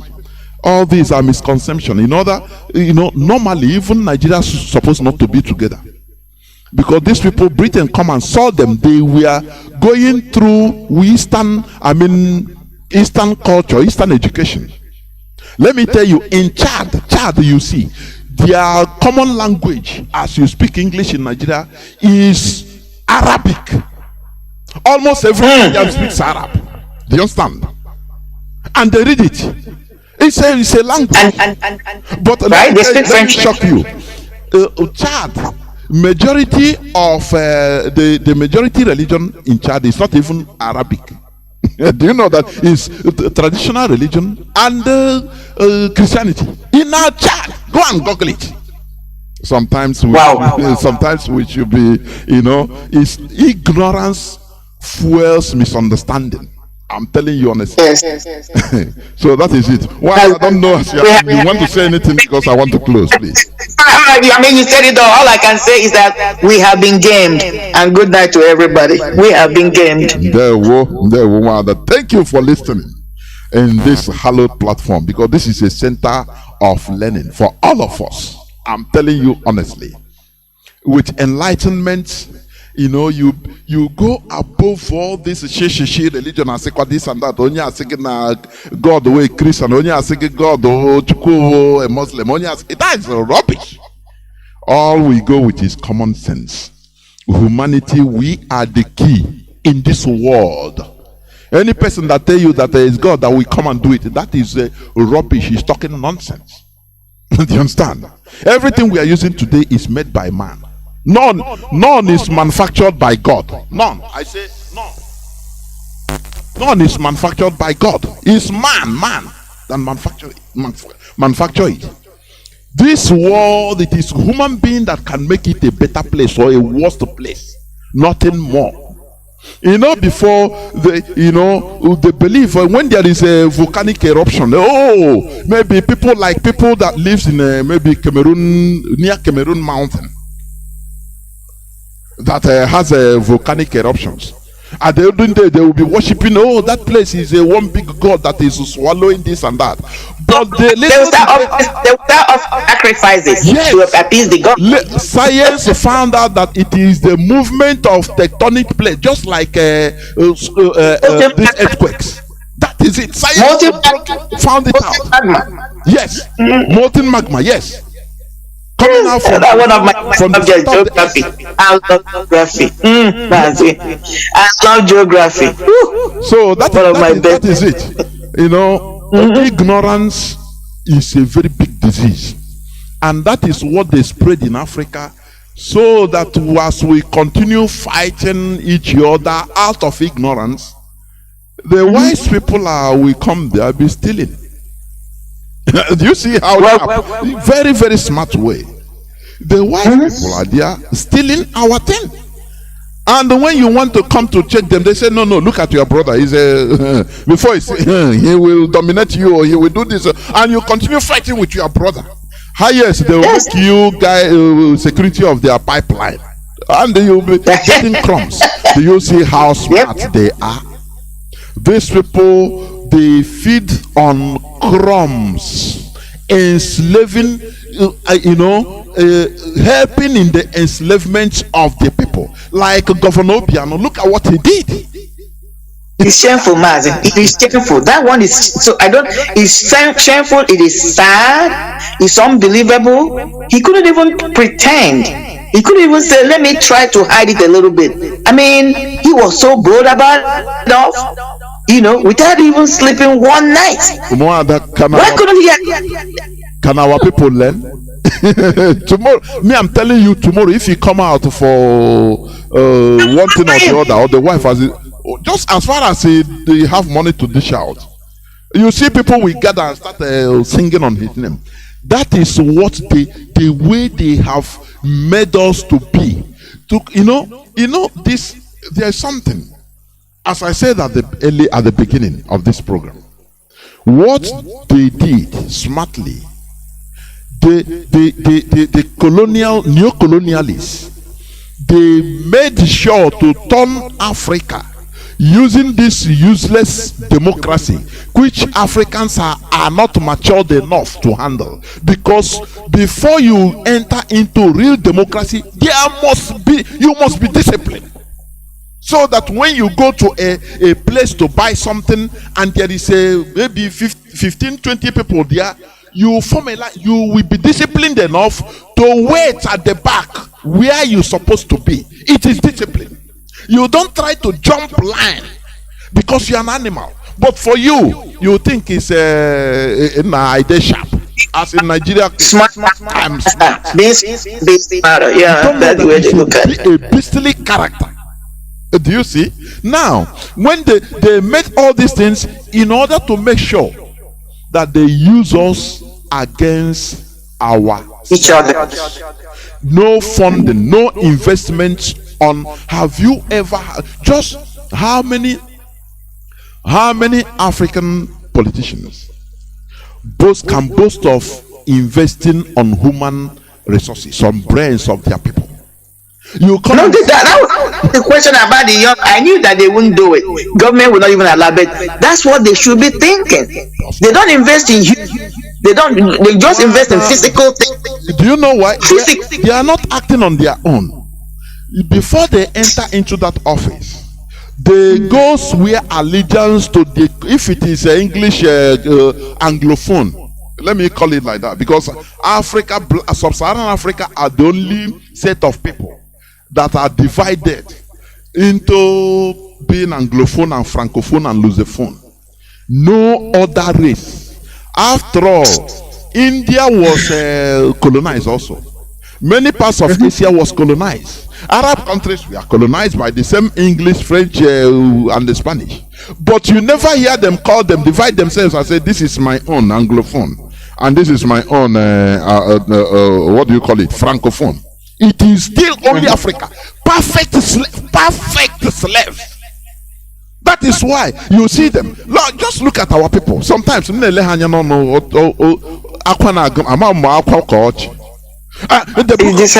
book, you see somebody that doesn't know any other thing on head. He will quote the Bible from Genesis to Revelation. But common sense is that they're saying the book of Galatians. They're talking about the culture of Galatians. That's what they don't understand, because we call the book. It's the way of the Galatians. It's the way of the Antiochs. It's the way of the Greeks. That's what they are quoting, because that's the culture of those people that are telling you. But our people don't see it that way. The question becomes, do you know about your own culture? No. They don't know. They don't want to know. If you tell them, they say it's demonic, it's devilish. But at the end of the day, who are you? What does your DNA say? They don't want to reason that way, because they have been brainwashed. That's the irony of the whole thing. This thing is going to, because our brains have been buried deep. It's going to take a lot of digging, which is what we are doing. A lot of digging to dig into this stuff. It's not impossible. We continue. It's difficult, but we continue. Yeah. And the people they are, imagine themselves to, we are Christians. How many times, is there any time Pope have ever spoken, or what do you call it, Archduke or Archbishop of Canterbury spoken against killings of Christians in Nigeria? What they want to hear is once they are killing us in full-blown war, now Caritas will come to show pictures in order to draw more funds all of people don't know that this is work or job, or they will show and they show one white Virgin Mary giving him a glucose. That video will go around the world, and they're gonna appear. Rich people all over the world, they donate to ego. It is high time we become reasonable and go to. We have to, no matter how difficult it is, no matter how where the building was left to rotten, which is our culture, we go there and start doing until we develop it, bring it to a standard. I'm telling you, that is why there's one particular guy I admire. No matter the shortcomings, he is practicing his own our traditional religion. So he built a very nice structure. Not only doing things on poto, he built. These are developments. Do you understand? So the tenets of our tradition is simply pure. If not that I receive, look at our tradition like a mel ibiugu, we call it. On the 8th day, all those things, hardly people talk about it. Do you understand? Because there are benefits about it, even scientifically, biologically. It was before the white man came. It was in existence right from time. Right from the time. But whenever you talk about our traditional religion,